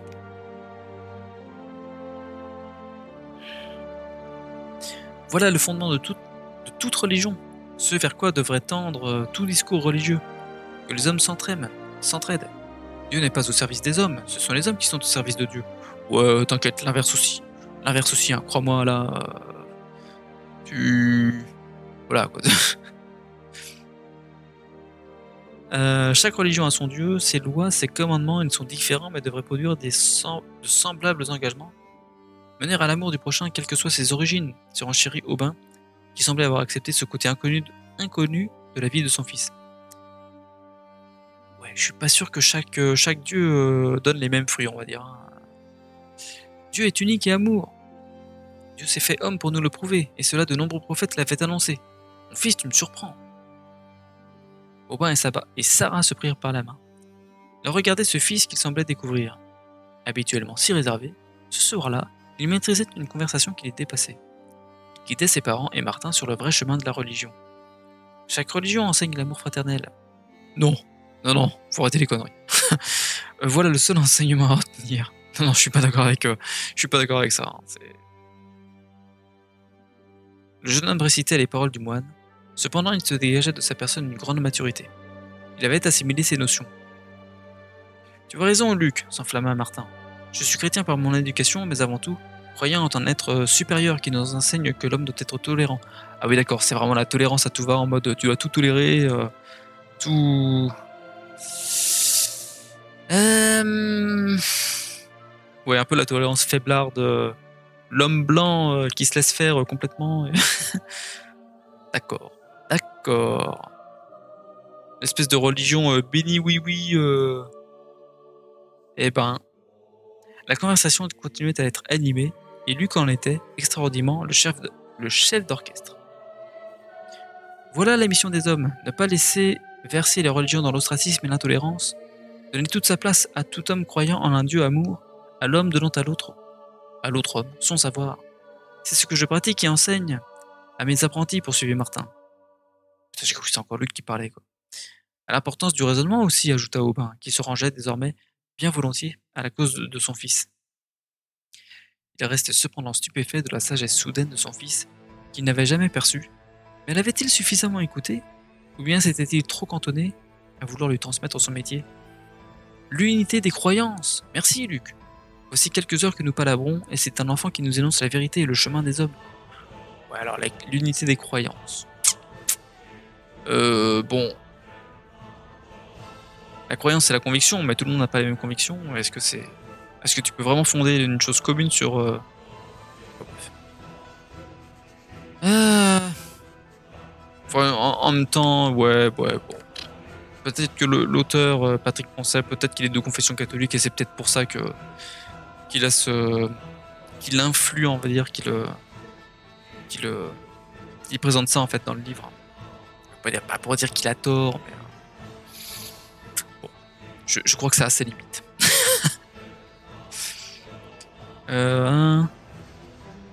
Voilà quelques heures que nous palabrons et c'est un enfant qui nous énonce la vérité et le chemin des hommes. Sarah versa discrètement une larme. C'était bien Luc qui, du haut de ses 16 ans, s'exprimait. Aubin accusait intérieurement le coup. Son fils ne serait pas teinturier comme lui, il ne poursuivrait pas son affaire de tissu. De tissu! Putain, j'y arrive plus. Et pourtant, c'est pas mal de s'occuper des tissus. Chaque homme devrait lire le Talmud, le Coran, la Bible pour connaître la religion de l'autre, et ne pas s'opposer et craindre ses pratiques religieuses. Le Talmud? Mais c'est la Torah en fait, bande de couillons, la base des juifs, c'est pas le Talmud. Le Talmud il vient après et. Bon, je sais pas ce qu'il y a dans le Talmud. Le Coran par contre. Je suis pas sûr que ce soit vraiment le même alignement quoi. Et la Bible. La Bible c'est la Torah et les évangiles, bande de couillons. Ouais, en fait, je me rends compte que le gars connaît pas vraiment les religions en général. Enfin bref. Et ne pas s'opposer et craindre ses pratiques religieuses. Car chaque religion n'enseigne au fond qu'une seule et même chose. Je suis pas d'accord avec ça, mais. Oui, dis donc! La Bible! Coucou LDA! En plein plan. Ah, bah elle marche alors les petites annonces. Oh, merci pour le 26e mois LDA. Merci pour le 26e mois d'abonnement. Bordel, ça fait 2 ans. Ça fait 2 ans et 2 mois que tu es abonné. Merci pour le renouvellement du coup de ton abonnement. Comment tu vas LDA? Comment tu vas ce soir LDA? On est en train de faire la fin de la lecture de la Mandorle de Sigebert. Je galère un petit peu parce que j'ai la langue pâteuse et il faudrait que je boive plus souvent, mais la Bible. Ah ouais, la Bible ne fait pas le moine. 2 ans et 2 mois que je perds ma thune. Ah bah après, moi je te force pas. Hein. Honnêtement, si vraiment si jamais ça te met dans le mal, je préférerais que tu donnes pas. Et j'ai mon CDI normalement. Ça y est, t'as ton CDI? Il m'a pas dit dans quoi, mais. Mais non, mais. Il y a la musique d'alerte. Ah, parce que. Ok, je crois que j'ai mal configuré mes trucs. Mais par contre, il y a rien qui s'est joué sur l'écran. C'est toujours lié à l'armement ou au truc comme ça ou. Attends, parce que je sais plus les. Après le côté oui, aimez-vous les uns les autres. Ah, on va faire la guerre. J'adore la transition. J'adore. En même temps, c'est vraiment béni oui là. Le discours de oui, tous les dieux, toutes les croyances sont les mêmes, tout se vaut, le relativisme ambiant. Ça si c'est bien un produit. Si c'est pas un produit de notre époque. Enfin bref, je te laisse les ramper. Bah ok, bah pas de soucis, LDA, je vais pas te pousser forcément à répondre, mais en tout cas très content. Bravo pour ton CDI si tu l'as. Et bah ça fait super plaisir.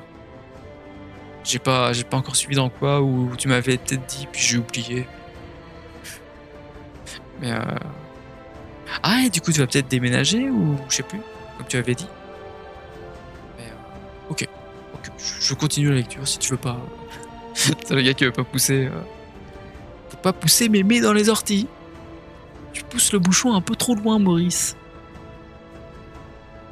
C'était où déjà? Ah oui, il parlait de religion et tout ça, en mode la Bible et puis le Talmud et le Coran. Non mais attends, depuis quand? Depuis quand il te parle aussi librement? Alors c'est pas pour faire mon chieur, mais depuis quand il parle enfin intensivement du Coran pardon. J'ai fait un mix Talmud Coran, le Torrent et le Calmoud. Depuis quand ils sont bien renseignés là-dessus? Au Moyen-Âge, en 1310, en pleine France. Depuis quand le Coran est hyper connu là-bas, à ce moment-là? Ça fait pas très réaliste hein, que ça s'incruste comme ça dans le bouquin, là, enfin dans le roman. L'homme est homme. Ah oui, chaque religion n'enseigne au fond qu'une seule et même chose, aimer, soi-disant. L'homme est homme pour s'émerveiller, pour rechercher les secrets de l'univers, pour vénérer celui qui a tout créé, poursuivit-il, intarissable. L'homme n'est pas là pour son intérêt personnel, mais pour un amour commun, ajouta Martin. L'homme n'a rien à attendre du ciel, mais des autres hommes. Ouais, non, c'est plutôt l'inverse. Non, très franchement, pour m'y connaître un petit peu là-dedans, c'est plutôt l'inverse. Hein. Si tu reçois du ciel et après dans le concret, dans la matière, tu reçois en principe des trucs plus ou moins. Et puis, voilà quoi. Merde, je sais plus. Mais en fait, le Patrick Poncet là, qui fait le côté oui, la religion et tout, on écrit un roman très très religieux et puis en mode j'adore le catholicisme et tout ça, on dirait. Hein. Il est sûr qu'il a bien compris ce que les écrits disent. Il est sûr d'avoir bien lu au moins. Je veux dire, putain, là. Donc l'homme n'a rien à attendre du ciel, mais des autres hommes. Justice, vérité, amour, désintéressement. Bah, putain, si tu attends des autres hommes, tu vas être déçu. Hein. Très franchement. Aubin était complètement entré dans la conversation. Que de mots à redécouvrir, à appliquer. L'homme est épris de pouvoir et veut toujours imposer sa loi, sa religion, ses idées, sa façon de penser, d'interpréter. Dieu est l'arbre de la vie. Chaque branche est une religion qui se nourrit du même tronc. Toutes les feuilles et les hommes poussent sur des branches indépendamment des autres. Elles sont pourtant nourries par le même tronc et dépendantes les unes des autres. Pourquoi elles sont dépendantes des unes des autres puisqu'elles sont... Elles se nourrissent du même tronc, elles sont dépendantes du tronc, pas les unes des autres. Mais qu'est-ce que c'est que cette merde? Mais enfin, il est complètement con l'auteur. Enfin, je veux pas être méchant contre lui, hein, mais ça fait pas de sens ce qu'il dit en fait. Je suis admiratif de ta réflexion, mon fils. Elle est belle, puissante. Ouais, c'est vraiment la religion pour les nuls. Hein. C'est là vraiment, c'est. Je crois que vous apprendrez rien spirituellement, enfin pour qui vous élèvera dans. Enfin, bref. J'arrête, Kali, ferme ta gueule, juste lis. Merci père, c'est à mon ami Sigebert que je dois cette pensée. Je suis heureux, car je veux devenir philosophe des religions, et non teinturier, même si je regretterai sûrement notre collaboration. Le père marqua un temps d'arrêt. Ses yeux se retournèrent sur son esprit pour réfléchir quelques instants. Il ne pouvait plus désormais contraindre son fils à ce métier. Il ne s'en sentait pas le droit. J'espère que ce n'est pas une décision impulsive. As-tu bien réfléchi? Tu es encore jeune pour un choix aussi important. Oui, père. Il y a déjà quelques mois que j'ai réfléchi. Je suis allé plusieurs fois bavarder avec des moines et c'est décidé. J'étudierai les religions pour comprendre ce qui sépare et rapproche les hommes. C'est une sage décision qui t'honore, rétorqua son père. Mais j'aurais aimé être au courant de tes rencontres, ajouta-t-il sur un ton plus peiné. J'avais peur de ta réaction. Pourtant, je te comprends, dit-il. Je suis un manuel. Manuel? J'ai toujours travaillé de mes mains. Mais moi aussi, je me suis intéressé très tôt aux religions et c'est un sujet qui me passionne. Nous pourrons peut-être en parler ensemble lorsque tu seras un éminent spécialiste. Ce soir, à t'écouter, je suis fier d'être ton père. Il se leva et alla embrasser son fils. Sarah, pour la deuxième fois de la journée, fondit en larmes. Ah, mes amis, vous me faites beaucoup de plaisir ce soir, dit Martin qui se leva, solennellement, pour s'adresser directement à Luc. Voilà, mon garçon, tu es celui que je cherchais. Il faut que je te fasse un don. Ah, on a compris ce que c'était. Devant les yeux écarquillés de la famille, il continua. Ce n'est pas à proprement parler un cadeau, bien que cela y ressemble. Non, c'est seulement la continuité d'une tradition. Martin se faisait soudainement mystérieux. Décidément, cette soirée n'était pas ordinaire. Alors déjà là c'est pareil en plus. Dans le texte, moi qui sais écrire, normalement c'est le passé simple qu'on utilise pour ça. Martin se fit soudainement silencieux. C'est une action en fait. Et l'imparfait c'est pour les descriptions en fait. Martin se fit soudainement mystérieux. Point par exemple. Décidément cette soirée n'était pas ordinaire. Il commença à déboutonner sa chemise. Voilà, là c'est du passé simple. Tout en poursuivant son explication. Il lui fait un striptease. Tu veux voir mon torse velu, Martin ou Aubin, ou je sais plus comment il s'appelle le gamin. Non, c'est ni Martin ni Aubin. Martin? Non, je sais plus. Martin, Aubin, Luc. Je suis ton père. Il commença à déboutonner sa chemise, non pas pour se la jouer Chip and Dale, tout en poursuivant son explication. Depuis plusieurs siècles, une mandorle se transmet entre hommes comme symbole d'une passation de connaissance, de reconnaissance. Aubin regardait tour à tour sa femme et son fils. C'est à toi, j'en suis persuadé, que je dois remettre ceci. Il dégagea un pendentif de son encolure, à la grande surprise de tous. Alors c'est marrant parce que l'encolure, il me semble, on utilise davantage ce mot pour qualifier le cou, en gros, mettre des chevaux ou des bœufs, enfin des bêtes quoi. Et je suis étonné de voir ça là, l'encolure d'un homme. Je cherchais autour de moi un apprenti que j'aurais formé et que je jugerais digne de poursuivre l'œuvre entreprise, précisa-t-il. Mais c'est à toi que je le remets, tu le mérites grandement. Tes connaissances, ton jugement sont époustouflants. Il se leva et passa à l'objet déjà lourdement chargé d'histoire autour du cou du jeune garçon. Je ne dis rien. Chut. Même si jusqu'à présent il a été transmis à des façonniers, je décide que cette fois-ci il sera porté par un homme d'esprit. Ton désir d'étudier les religions, pour mieux comprendre les hommes, a emporté ma décision. Charge à toi de le remettre à ton tour à l'un de tes pairs que tu en jugeras digne.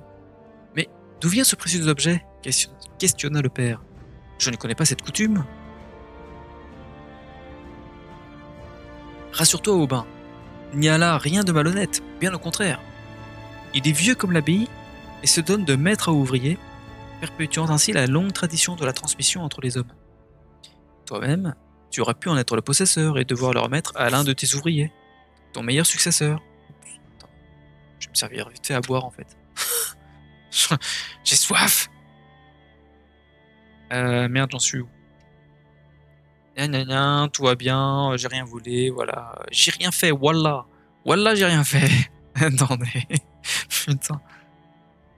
Igloo, igloo, igloo. Putain, est-ce que je vais pisser après? Aïe, aïe, aïe. Toi-même, tu aurais pu en être le possesseur et devoir le remettre à l'un de tes ouvriers, ton meilleur successeur. C'est une philosophie de la vie, celle de Cluny. Il n'y a qu'une mandorle pour des milliers d'apprenants. Certes, elle a oscillé autour de nombreux coups, de charpentiers, de carriers, de sculpteurs, de verriers, de teinturiers, et de tant d'autres corps de métier qui ont construit Cluny, qui ont fait de cette place un centre d'humanisme. Ouais, d'humanisme. Comme s'il parlait d'humanisme à cette époque-là, quoi. L'humanisme, ça vient après, quoi. Il est superbe, ajouta Sarah. Ouais, normal, il ressemble à ça. Enfin... Et... la mandorle de Sigebert. Ah mais attendez, en plus c'est... Voilà, plutôt comme ça. Ça sera mieux pour la petite scène. Voilà. Du coup, oui, il est superbe, ajouta Sarah, pardon. Elle le dit 2 fois. C'est un magnifique cadeau. Un présent tout simple, mais une tâche complexe. Tu devras savoir magnifier ton excellence par ton humanisme et transmettre tes futures connaissances par ta sagesse. Je saurai m'en montrer digne. Oui, et à ton tour, tu éduqueras des élèves. Tu leur légueras ce merveilleux savoir qu'est la religion. Ouais, ça dépend de quoi. C'est un coup de cœur, car comme je te l'ai dit, c'est mon maître menuisier qui me l'a transmis. Et jusqu'à ce soir, je ne savais pas quand je pourrais, à mon tour le passer. L'intelligence passe par les mains, mais s'organise par l'esprit. Tu seras l'artisan des âmes, lança Aubin en regardant fièrement son fils. Tu vois, moi aussi je peux être philosophe. Puis ils partirent tous les 4 d'un grand rire. Mon fils, philosophe! Théologien, compléta Martin. Moi qui suis un simple croyant, je suis heureux de permettre la propagation d'un savoir religieux. Se connaître et connaître l'autre, c'est la base de la compréhension entre les hommes. Ce sont de sages paroles. Si les hommes se connaissaient mieux, respectaient les religions de chacun, ils seraient plus proches les uns des autres et également plus proches de Dieu. Et pour ça, il faut d'abord se connaître soi-même. Hein. Typiquement, le fameux connais-toi toi-même. Hein. Les philosophes grecs avaient complètement raison. Hein. Enfin, ça dépend lesquels, mais le connais-toi toi-même de Socrate, je crois, ça reprend aussi hein, les enseignements hein, de dans la Bible et autres. Hein. Enfin, le Coran, je suis moins sûr. Le Coran, j'en suis moins sûr, parce que le Coran, pour moi, c'est un peu un plagiat de... enfin, mais pas que pour moi, hein, de toute façon.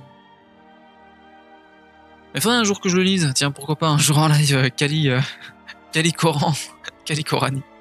Kali lit le Coran.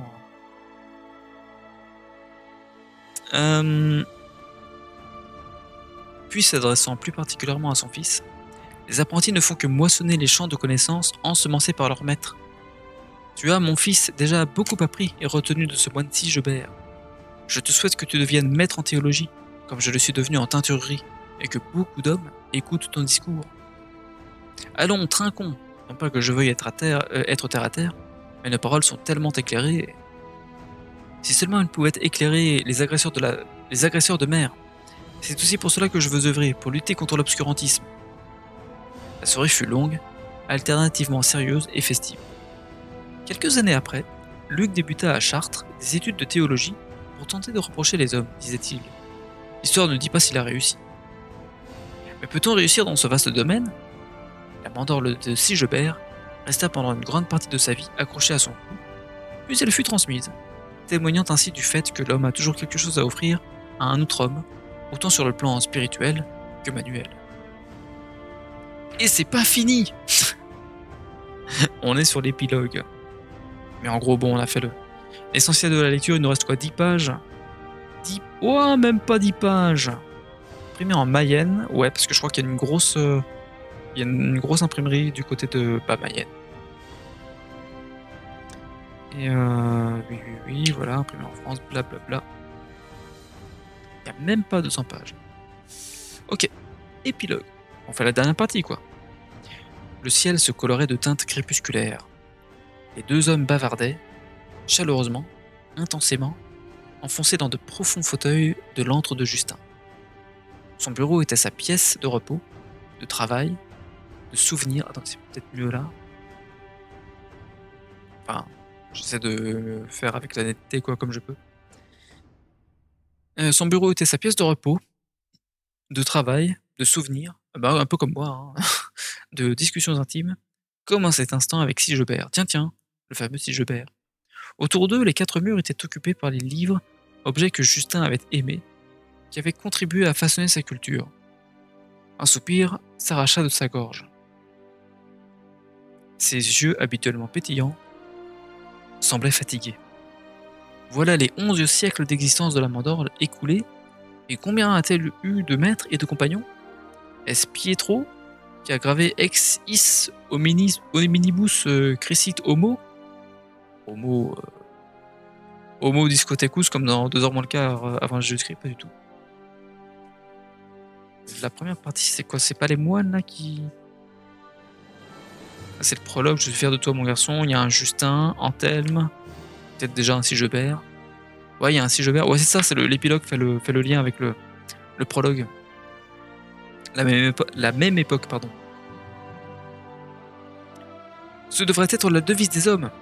En tout cas, mêler religion, philosophie, spiritualité, croyance, c'est une merveilleuse histoire. Tu sais, j'avais fait il y a quelques années le lien entre la mandorle, le pendentif et le tympan de Cluny III, mais j'étais bien loin d'imaginer à quel point j'étais proche de cette fabuleuse histoire. Les hommes ont construit des voûtes de pierre qui peuvent enjamber l'éternité, des voûtes d'amitié qui doivent franchir l'espace entre eux, des arcs de savoir qui défient les mystères. J'ai fouillé aussi bien à la bibliothèque qu'au musée, je n'ai trouvé aucune trace écrite de cet objet. Ce n'est plus qu'une mémoire de pierre. Viens, sortons. Allons faire quelques pas. Nous souperons ensuite. Je t'invite. Ça marche. Je préviens mes parents. Sigebert, en un geste machinal, sortit son portable de sa poche, ce qui fit rugir, comme souvent, son grand-père. D'ailleurs, je peux enlever ça parce qu'on n'est plus au Moyen-Âge. Comme ça, hop. Ah, cette technologie, dit-il sur un ton agacé. Fais donc rapidement un saut pendant que je me prépare. Tu en auras pour autant de temps. Entre l'espace virtuel dans lequel vous baignez et le temps réactualisé. Oups, là on lit mieux, je pense.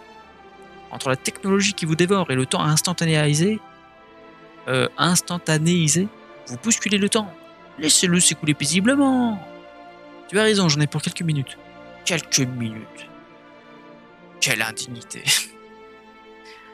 Sigebert poussa la porte du bureau. Une voix chaude, celle de, sans doute de Jean-Pierre Mariel, ou de Jean Rochefort, à ma guise. Une voix chaude sortait d'un petit poste. Justin écoutait sa radio, il n'entendit pas son petit-fils entrer. Le vieil homme ne regardait pas la télévision, il préférait la voix à l'image. Il pourrait davantage laisser courir son imagination, disait-il. J'ai pas imité Jean-Pierre Mariel. À qui appartenait cette voix réconfortante? Je ne sais pas. Il avait enfilé une veste et s'était de nouveau installé dans ce fauteuil qui plus que jamais occupait une place importante dans sa vie. Quelques notes s'échappaient d'un concert. Puis l'indicatif du bulletin d'information retentit. Alors le présentateur égrena la longue litanie de tous les malheurs du monde. La bourse dévisse de 5%. Le CAC 40 passe en dessous des 4000 points sur des fonds de rumeurs de dépréciation de la note de certains pays de la zone euro. Et d'ailleurs, je me souviens que c'était justement. Le bouquin a été écrit en plein mandat sous Sarkozy. Et à cette époque-là, en effet, je me souviens que je connaissais rien à la bourse. Mais je me souviens en effet que le CAC 40 était en train de dégringoler. En même temps, il y avait eu la crise de 2008, hein, donc pas de bol. Pas de bol. La crise des subprimes. La société BP n'arrive toujours pas à colmater la fuite de pétrole. Les côtes de Louisiane redoutent une catastrophe écologique de grande ampleur. Ah, il y avait peut-être aussi un accident à cette époque-là, ouais. Possible. Avec un navire échoué, possiblement. Je sais plus. Enfin, un navire, du mazout, tout ça. Un jeune lycéen ouvre le feu sur ses camarades dans la cour d'une école. Ouais. Et toi qui dénonces mon travail virtuel, tu te délectes de ces informations lointaines aussi bien par leur forme, les ondes, que par leur contenu. Quelles peuvent être leurs réalités dans ta vie quotidienne? Ne sont-elles pas aussi l'expression de la virtualité? Ta liberté n'est-elle pas illusoire? Dit Sigebert, surprenant son grand-père absorbé. Le précieux écosystème côtier, le millénaire de progrès social sont battus en brèche par une poignée de spéculateurs. L'espace Terre a rétréci pour laisser place à un temps surinformatisé. C'est juste, répondit celui-ci. J'ai ouvert il y a quelques années un portefeuille en actions. Oh! Exactement comme je veux faire d'ailleurs. Je t'ai ouvert il y a quelques années un portefeuille en actions, je me rends compte de mon erreur. Ah bon? Cette spéculation instantanée n'a rien de bon. Oh, pas tout de suite parce que la bourse est descendue. Quel con. Quel con. En même temps, faut faire ce que tu maîtrises du con. Aïe aïe aïe, je suis en train d'insulter le grand-père. Qui n'existe pas. Le pouvoir de l'argent, lié à la démesure du temps, va à l'encontre de mes principes. Je vais tâcher de changer cela pour l'économie solidaire. Au moins, je retrouverai les valeurs d'humanisme que je défends. Ouais, mais est-ce que tu baigneras autant? L'homme humain, l'être a rétréci pour laisser place à l'homme-objet, l'avoir. Les valeurs que tu m'as décrites dans cette histoire, les moines auraient-ils spéculé eux aussi? Ce qui a perdu Cluny, c'est cet excès de grandeur, de magnificence. On retrouve les défauts de l'homme, quel que soit le temps et l'espace. L'économie est un sujet trop sérieux pour le laisser aux mains de quelques apprentis sorciers. Dieu nous a fait hommes et offert ce petit bout d'univers pour y vivre entre nous. Qu'en a fait l'homme? Un monde inhumain gouverné par le matérialisme. Car c'est bien cela la crise que traverse l'humanité. La crise que traverse l'humanité est un échec de la métaphysique. Il faut redécouvrir les principes humanistes liés aux valeurs chrétiennes. La Mandorle ne dicte-t-elle pas que c'est à partir des autres hommes que l'homme grandit? Dans l'interrogation. Des principes éthiques et des valeurs morales. Il faut, nous en avons longuement disserté aujourd'hui, que l'homme retrouve une dimension spirituelle au lieu de se nouer dans le matérialisme. Ouais, mais le mec confond matériel et matérialisme hein, tout de suite. C'est pas parce que Tout de suite, il entend son petit-fils qui est noyé d'informations et il dit ouais, c'est du matérialisme. Non mec, c'est juste t'apprends les infos, c'est tout. Merde quoi. La dévotion à Dieu et non la dévolution à l'argent. La rédemption par le savoir et non la damnation par le pouvoir. Il nous faut écouter le message de la mandorle. Alors nous ne referons pas le monde ce soir, conclurent-ils en marchant dans la rue Lamartine. Leurs pas les menèrent jusque sur la place du marché. Les couleurs s'effaçaient doucement. La façade des arts et métiers était déjà dans la pénombre. Bientôt le bâtiment allait s'évanouir dans la nuit, comme l'avait fait la prestigieuse abbaye. Ce qui avait été lumière disparaissait doucement, happé par les ténèbres. Quelques touristes terminaient une visite guidée. Il faisait doux, les terrasses des restaurants étaient bondées. Le crépuscule jetait ses dernières forces dans sa lutte perdue contre la nuit. Le ciel mourant agonisait. Les couleurs mauves, violettes, endeuillées s'épandaient dans une tristesse infinie. Quelques lumières artificielles creusaient des trous dans l'obscurité naissante. Le crépuscule et l'aube. L'aube féminine donne naissance au jour, le crépuscule masculin engendre la nuit. Okay. Ah, parce que le crépuscule, parce que c'est un nom masculin, et l'aube, c'est féminin, c'est ça. Oh, oh, ça va chercher loin. L'une pour toi, l'aube de ta vie, l'autre pour moi. Oups, attendez, comme ça. Un peu plus... Ouais, un peu plus net. Le temps t'appartient, il m'échappe. J'apprécie ta poésie, mais elle est trop nostalgique. Tu as raison, installons-nous en terrasse, il fait si doux. J'ai bu mon café en terrasse, non pas du tout. Putain, c'est genre 9 ans avant le Covid. Si je leva les yeux au ciel, comme souvent pour admirer l'aube des étoiles. Tu sais, grand-père, ta mandorle me fait penser à une galaxie spirale. Allons bon. Oui, les astronomes classent les galaxies selon leur forme. La nôtre, la Voie lactée, ressemble étrangement à la forme de la mandorle. Les deux arcs qui dépassent l'anneau central m'évoquent étrangement les bras spiralés qui s'écartent du bulbe. Nous lui avons donné une dimension terrestre, par les valeurs qu'elle véhicule. Peut-être dans un grand rêve fou, peut-on penser qu'elle est universelle? Les derniers rayons rasants venaient se repaître. Il n'y a plus de musique? Ah oui, ça a été mis en pause, pardon. Hop, voilà. Les derniers rayons rasants venaient se repaître de celles qui avaient permis l'éclairement d'un ordre qui offrait la lumière aux hommes par l'entremise d'une mandorle. L'abbaye épousait le passé, la mandorle définissait l'avenir. Et on a fini la lecture du roman La mandorle de Sigebert. On va lire justement l'après-propos. Tranquille. Honnêtement, ah bah d'accord, ah oui, il donne des indications chapitre par chapitre. Ah, c'est intéressant. Ouais, sur les 4 pages là en gros.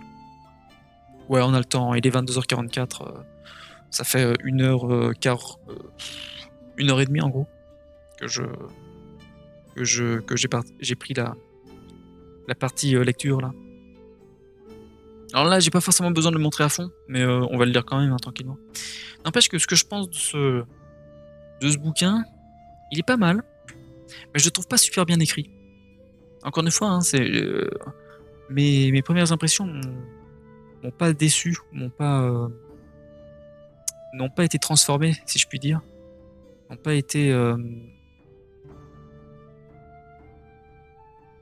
trompées. Le bouquin est sympa, mais je le trouve pas si bien écrit que ça. Il y a des moments où il est vraiment bien agréable, bien poétique, bien très joli, quoi, très agréable, avec une certaine dimension spirituelle qui parfois est pertinente. À d'autres moments, je trouve qu'elle l'est pas du tout. Le côté oui, nous sommes exactement tous les mêmes. Alors dans le fond, oui.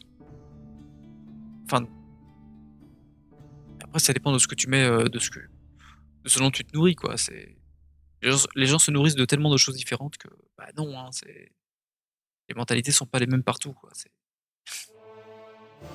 Enfin bref. Mais le bouquin est quand même plutôt sympa. Plutôt sympa. Même si encore une fois, j'aurais préféré que certaines choses dans le bouquin soient mieux amenées, scénaristiquement ou surtout, on va dire, dans les tournures de dialogue. Enfin bref. Après propos. En avant-propos, j'ai décrit la jeunesse du roman. Permettez-moi, en après-propos, d'en décrire son évolution. Intuition, révélation, lecture, discussion, rencontre. Ce sera mon carnet de bord. Ouais, note, biographie, remerciement. Puisque tout commence en 1910, j'ai choisi d'ajouter une décade à chaque siècle. Ah oui, un peu comme Anno 1703 ou 1702, Anno 117, Pax Romana, là. Enfin bref. C'est la série des Anno, mais côté Cluny, quoi. J'ai donc puisé dans de multiples lectures, documents pour trouver des événements de ces époques. Je ne peux citer tous les ouvrages parcourus, que ce soit à la bibliothèque de Cluny ou à celle de Tournu. Que leur personnel soit remercié de cette disponibilité et sympathie. Chaque histoire est en quelque sorte une nouvelle, couvrant un siècle, pouvant se lire indépendamment. Ben, on a bien compris, hein. Prologue 2010. Dans le cadre d'un projet d'étude, un étudiant passa de longues heures à rechercher les plans, coupe de l'archéologue américain Kenneth John Conant, qui le reproduisit ensuite en un modèle en 3 dimensions, lequel a servi de support au film Mémoire de Pierre. D'accord. Je me suis inspiré de ce chercheur, Christian Père, pour le personnage de Sigebert. D'accord. Je sais même pas si le mec est encore vivant, moi je ne connais pas. Désormais, l'ENSAM de Cluny et l'Institut de l'image de Chalon-sur-Saône sont des hauts lieux de la réalisation numérique des capitales de l'image. Ok, même Chalon du coup. Chapitre 1, 910. J'ai voulu faire se rencontrer les abbés de Tournu. Ah mais à chaque fois c'est les années 10. Ah merde, j'avais pas fait gaffe. C'est de 100 ans en 100 ans, pardon. J'ai voulu faire se rencontrer les abbés de Tournu et de Cluny en 910, non par simple fantaisie, mais parce que ce sont les 2 grandes abbayes qui ont régné sur notre territoire, écrit son histoire, façonné son paysage. Si l'une n'est plus que souvenir, image virtuelle où des milliers de touristes se précipitent pour en découvrir que les 8% restants, là il parle de Cluny, putain il reste 8% de l'abbaye de Cluny. Elle devait être vraiment majestueuse avant. L'autre est toujours actuelle, et d'ailleurs bien entretenue, celle de Tournu. Image réelle dont les touristes peuvent admirer les 100%. J'ai lu Saint-Philibert de Tournu, Histoire, archéologie, art, des actes du colloque du CIER, et bien sûr les ouvrages de Georges Duby, un historien très connu, ainsi que ceux de Gabriel Janton et Émile Magnin. Chapitre 2, 1910. L'école des arts et métiers a été successivement impériale de 1806 à 1815, royale de 1815 à 1848, nationale de 48 à 51, impériale à nouveau de 1851 à 70, nationale de 1870 à 1901, et enfin l'ENSAM. L'admission se fait alors par concours à 15 ans. Les élèves doivent être titulaires d'un certificat d'études pratiques industrielles ou certificat d'études supérieures. C'est à cette époque que mon personnage entre en scène. Ah d'accord. Dès 1907, les élèves sortent avec un brevet d'ingénieur des arts et métiers après 3 années d'études. En 1910, la priorité était donnée à l'apprentissage d'un métier industriel et à la culture générale. Il s'agissait alors d'une école professionnelle. Puis la formation évolue vers un enseignement pratique et théorique, à caractère général et technique. L'école est dès lors technique. Ouais, putain, lui-même a une façon de décrire qui est technique, mais pas très littéraire, on va dire. Et on se fait chier, quoi. Je suis désolé, hein, c'est vrai, quoi. C'est très, c'est un matheux, hein. J'ai rien contre les matheux, il en faut beaucoup. Mais juste la façon dont le bouquin est écrit, on se fait chier. Enfin, il y a des parties qui sont pas assez, qui sont trop matheuses, on va dire. Et en fait, finalement, moi, ça c'est un des problèmes que j'ai avec le bouquin, c'est que il décrit en fait certaines choses, mais c'est des généralités, j'ai l'impression. Parfois c'est intéressant, mais c'est quand même beaucoup de généralités. Je trouve qu'il reste éloigné par rapport à la matière. Je trouve qu'il entre pas trop dans la matière pour expliquer comment sont faites certaines choses, comme là pour les teintures ou pour les vêtements. Là. Enfin, c'est bien qu'il ait abordé ça. Valait mieux qu'il écrive ça comme ça là-dessus. J'ai trouvé ça intéressant, mais j'aurais préféré en savoir un peu plus et enfin bon. Mais je trouve que c'est beaucoup de choses comme ça où ils restent trop en surface et même sur l'évolution de Cluny, je ne sais pas s'il peut avoir accès à beaucoup d'informations, mais c'est un des problèmes que je relève, c'est qu'on voit pas tellement. Je trouve qu'on les voit pas, on voit pas les différents protagonistes œuvrer dans œuvrer à l'édification de Cluny de façon continue, si je puis dire. Je demande pas non plus un roman de 600 pages en mode telle semaine ils font telle partie, telle autre semaine ils s'occupent de telle autre, etc. Enfin bref. Mais je trouve qu'on les suit pas vraiment en action, en train de faire. Je trouve que c'est beaucoup de blabla. Et le bouquin est pas mauvais en soi, mais je trouve que c'est dommage que le bouquin ce soit autant de blabla justement et autant de. En mode c'est des personnages qui parlent et puis c'est tout en fait. Ils parlent plus qu'ils ne conçoivent l'abbaye. C'est mon sentiment et je pense qu'il est pas si éloigné que ça de la réalité. J'ai inclus un chapitre sur l'éducation car c'est à mon avis le pilier principal de toute société. Peut-être. Les écoles clunisiennes, depuis les moines jusqu'à l'ENSAM, ont eu pour vocation la distribution du savoir, la formation des hommes. Gageons que nos politiciens sauront s'en inspirer. Mais alors vraiment, hein, voilà. Notre jeunesse mérite le modèle clunisien. Si l'intelligence s'organise par l'esprit, elle se développe avec les mains. Ouais. Chapitre 3, 1810. Autre symbole de Cluny, le haras national. Impossible de raconter l'histoire des bâtisseurs de Cluny sans évoquer une période douloureuse, celle de la Révolution, tournant de l'histoire qui a définitivement scellé le sort de l'abbaye en la transformant en une vaste carrière de pierre, utilisée notamment pour la construction du haras. Dans l'éternelle dualité qui le caractérise, l'homme est bâtisseur mais aussi destructeur. Chapitre 4, 1610. Il n'a pas fait 1700 et quelques? Ou je m'en rappelle. Ah oui, non, après il y revient. Et puis... Ok. 1610 donc. Cette nouvelle autour de la viticulture s'est imposée lorsque j'ai relu un article d'Emmanuel Nonin, paru dans le JSL, qui est le journal de Saône-et-Loire, à l'occasion de la Saint-Vincent à Chardonnay, dans lequel il cite un célèbre agronome du roi Henri IV qui fait mention, en 1600, du cépage de Chardonnay, alors dénommé Beaunois, ok. Ah ouais, le cépage Beaunois, ou Chardonnay. Dans un rapport sur les cépages cultivés dans le royaume. L'article évoque également Saint-Sorlin, l'ancien nom de la Roche Vineuse, d'accord, où l'on produisait un très bon vin blanc issu de cépage chardonnay. Du cépage chardonnay. L'occasion était trop belle d'écrire quelques pages sur le cépage roi. L'anecdote de Claude Brosse vient du BIVB de Mâcon. Qu'est-ce que c'est? Déguster en Bourgogne, c'est comme lire 1000 ans d'histoire de viticulture. La transmission de l'alchimie secrète que perpétuent les vignerons ne pouvait pas être détachée de l'histoire de la Mandorle. Au tournant du millénaire, de nombreuses donations de vignes enrichissent les abbayes. Les moines bénédictins de Tournu, comme ceux de Cluny, vont faire fructifier ces domaines en développant un savoir viticole important. Le miracle viticole bourguignon était né. Pas avant? Quand même. Un siècle après, ce sont les moines cisterciens de l'abbaye de Cîteaux qui développent, en exportant les techniques apprises, le vignoble de la Bourgogne du Sud, supplantant la notoriété du vignoble de la... le vignoble de la Bourgogne du Nord qui supplante la notoriété du vignoble de celle du Sud. Cependant, si l'histoire a favorisé le nord de notre belle région, elle nous a donné le village de Chardonnay et son cépage. Chapitre 5.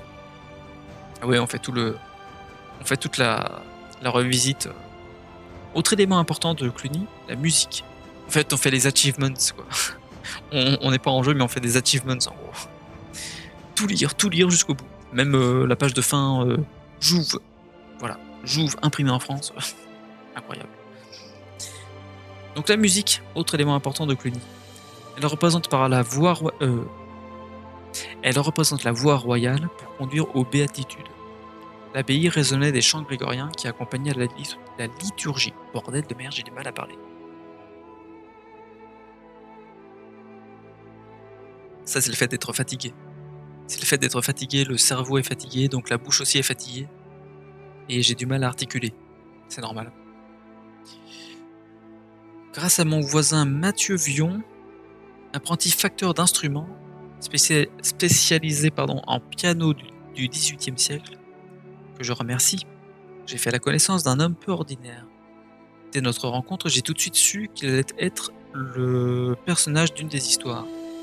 J'ai interrogé Pascal Cranca, géant à plus d'un titre, par sa taille, ainsi que par sa maîtrise du métier de facteur, qu'il dispense généreusement à des apprentis. Hop, je vais mettre comme ça. Mais c'est vraiment tout petit hein, le bouquin, là. Enfin la police d'écriture.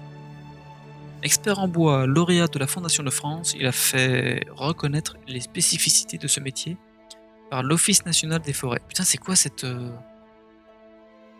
pagination là? Enfin, pas la pagination, mais le. Oui, c'est la pagination. Enfin bref. Putain, la mise en page est mal foutue.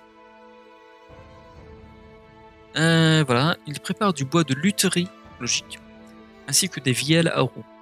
Son atelier de Donzy-le-Pertuis, donc on est plutôt côté Nivernais, non? Donzy, c'est le Nivernais, il me semble. Est une caverne de pièces pour instruments. J'en ai fait un gentil ogre. Ah, c'est pour ça, ma reconnaissance est à la mesure du personnage. Ça, c'est vrai que c'est pas mal. La facture instrumentale en Bourgogne, Ascram ou Ascram de Bourgogne. Chapitre 6, 1410. Si le savoir manuel était dans les mains des bâtisseurs, le savoir intellectuel était conservé, retranscrit dans le scriptorium. Là, des moines, gardiens des belles lettres, passaient des heures à copier, enluminer les textes anciens, mémoire de papier pour une mémoire de pierre. Car même si, comme le précise Claude Lougnot, Cluny n'a pas été un phare du savoir, les moines bénédictins ont su, au travers de leurs écoles et de leurs bibliothèques, développer des qualités pédagogiques. Chapitre 7, 1110. Comme beaucoup, j'ai pu admirer, apprécier lors d'une visite guidée, le mélange des vestiges réels, ainsi que des reliefs virtuels de l'abbaye. J'ai donc imaginé ce décalage temporel dans un même espace. Chapitre 8, 1710. Cluny, c'est avant tout une abbaye bourguignonne, mais aussi un quartier, une école supérieure Paris-Tech, peut-être, un musée des termes qui enrichissent notre capitale. Ok, j'ai voulu avec cette histoire sortir de la Bourgogne pour en fait mieux y revenir, d'accord. Ok. En surfant sur internet, je suis tombé sur une rocambolesque histoire. Les archives du département du Rhône mettaient en ligne les pérégrinations pendant un siècle des éléments d'un mausolée. La date de 1710 a fait écho en moi. C'est la date à laquelle le cardinal de Bouillon, grand aumônier de France, abbé de Cluny, a quitté sans l'autorisation du roi son exil clunisien. Ah d'accord. J'avais matière à une nouvelle. La fibule évoquait une pièce du musée de Charnel et Mâcon. Chapitre 9, 1210. Je voulais parmi les 11 histoires en raconter une qui traiterait d'un maître verrier.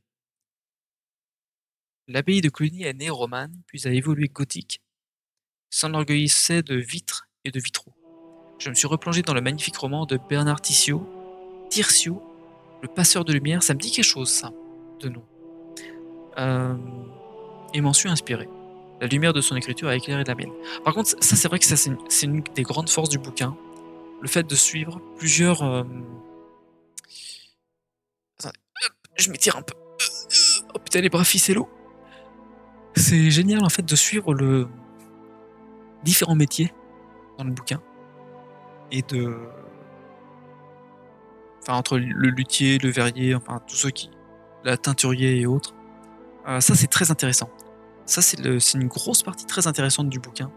Charpentier, menuisier ou ce que vous voulez, carrier, enfin bref. Et donc ouais, je trouve que c'est une des grandes forces qui à mon avis relève en fait relève le tout par rapport au style qui est pas forcément très très littéraire ou très bien amené on va dire dans les dialogues qui sont tout le temps des dialogues en gros. Et, enfin voilà quoi. Chapitre 10, l'an 1010. Ici. Guillaume de Volpiano a été un architecte marquant au tournant du millénaire. Ok. Il a participé à l'édification de nombreuses abbayes. Il est le personnage de cette nouvelle épistolaire. Au hasard de ces chantiers, ces pas l'ont peut-être conduit de Tournu à Cluny, traversant, enrichissant notre pays roman. Enfin, le chapitre 11, 1310. Une fois de plus, c'est Claude Lougnaud qui m'a inspiré ces réflexions. À plusieurs reprises, il n'hésite pas à parler de l'humanisme des moines clunisiens. Ok. J'ai marché dans ses pas, la mandorle est devenue un symbole laïque et religieux. Et enfin, on a les annexes. Hop. Alors, on a Hubble, le télescope Hubble en 2005, qui doit prendre en photo ce qui doit être la Voie lactée, enfin notre galaxie où on est. Ça fait un peu, oui, finalement, comme cette histoire de Mandor, là. Et ouais, hein, ça se retrouve partout hein, dans l'univers, hein, ce genre de forme, une sorte d'ellipse. Et puis, construction d'une mandorle in géométrie du nombre d'or, pardon, par Vincent Robert. Ok. Avec A, B, C, D, très bien. E, E, F, d'accord. Ah oui, whip, whip, whip, whip. Puis après, pareil, hop, hop, hop. Le G, je ne sais pas où est-ce qu'il est. Le point G, je cherche le point G, il est là. Putain. Ah, pour savoir sûrement comment tracer une mandorle. Enfin, je pense. Hein. Je sais pas exactement, mais. Ok. Intéressant. Ça, c'est vraiment un truc de matheux, hein, pour le coup. Je sais pas si vous voyez assez bien, mais. C'est pas hyper bien avec la caméra que j'ai, mais. Bon, ça vous donne une idée. Pareil pour le. Évidemment, Hubble, hein, 2005. J'aurais bien aimé en couleur, ça, ou même les deux, hein, finalement. Et voilà. Et c'est ainsi que, eh bien, que nous finissons la lecture de la mandorle de Sigebert. J'espère que sur Twitch, comme sur YouTube, j'espère que ça vous a beaucoup plu. Et on reprendra la lecture pour. Enfin, de la lecture pour un autre ouvrage, mais un peu plus tard. Salut! Salut Gold! Wag, bonsoir! J'espère que tu vas bien, Gold. Tu passes pour la fin de soirée, mais bonsoir à toi.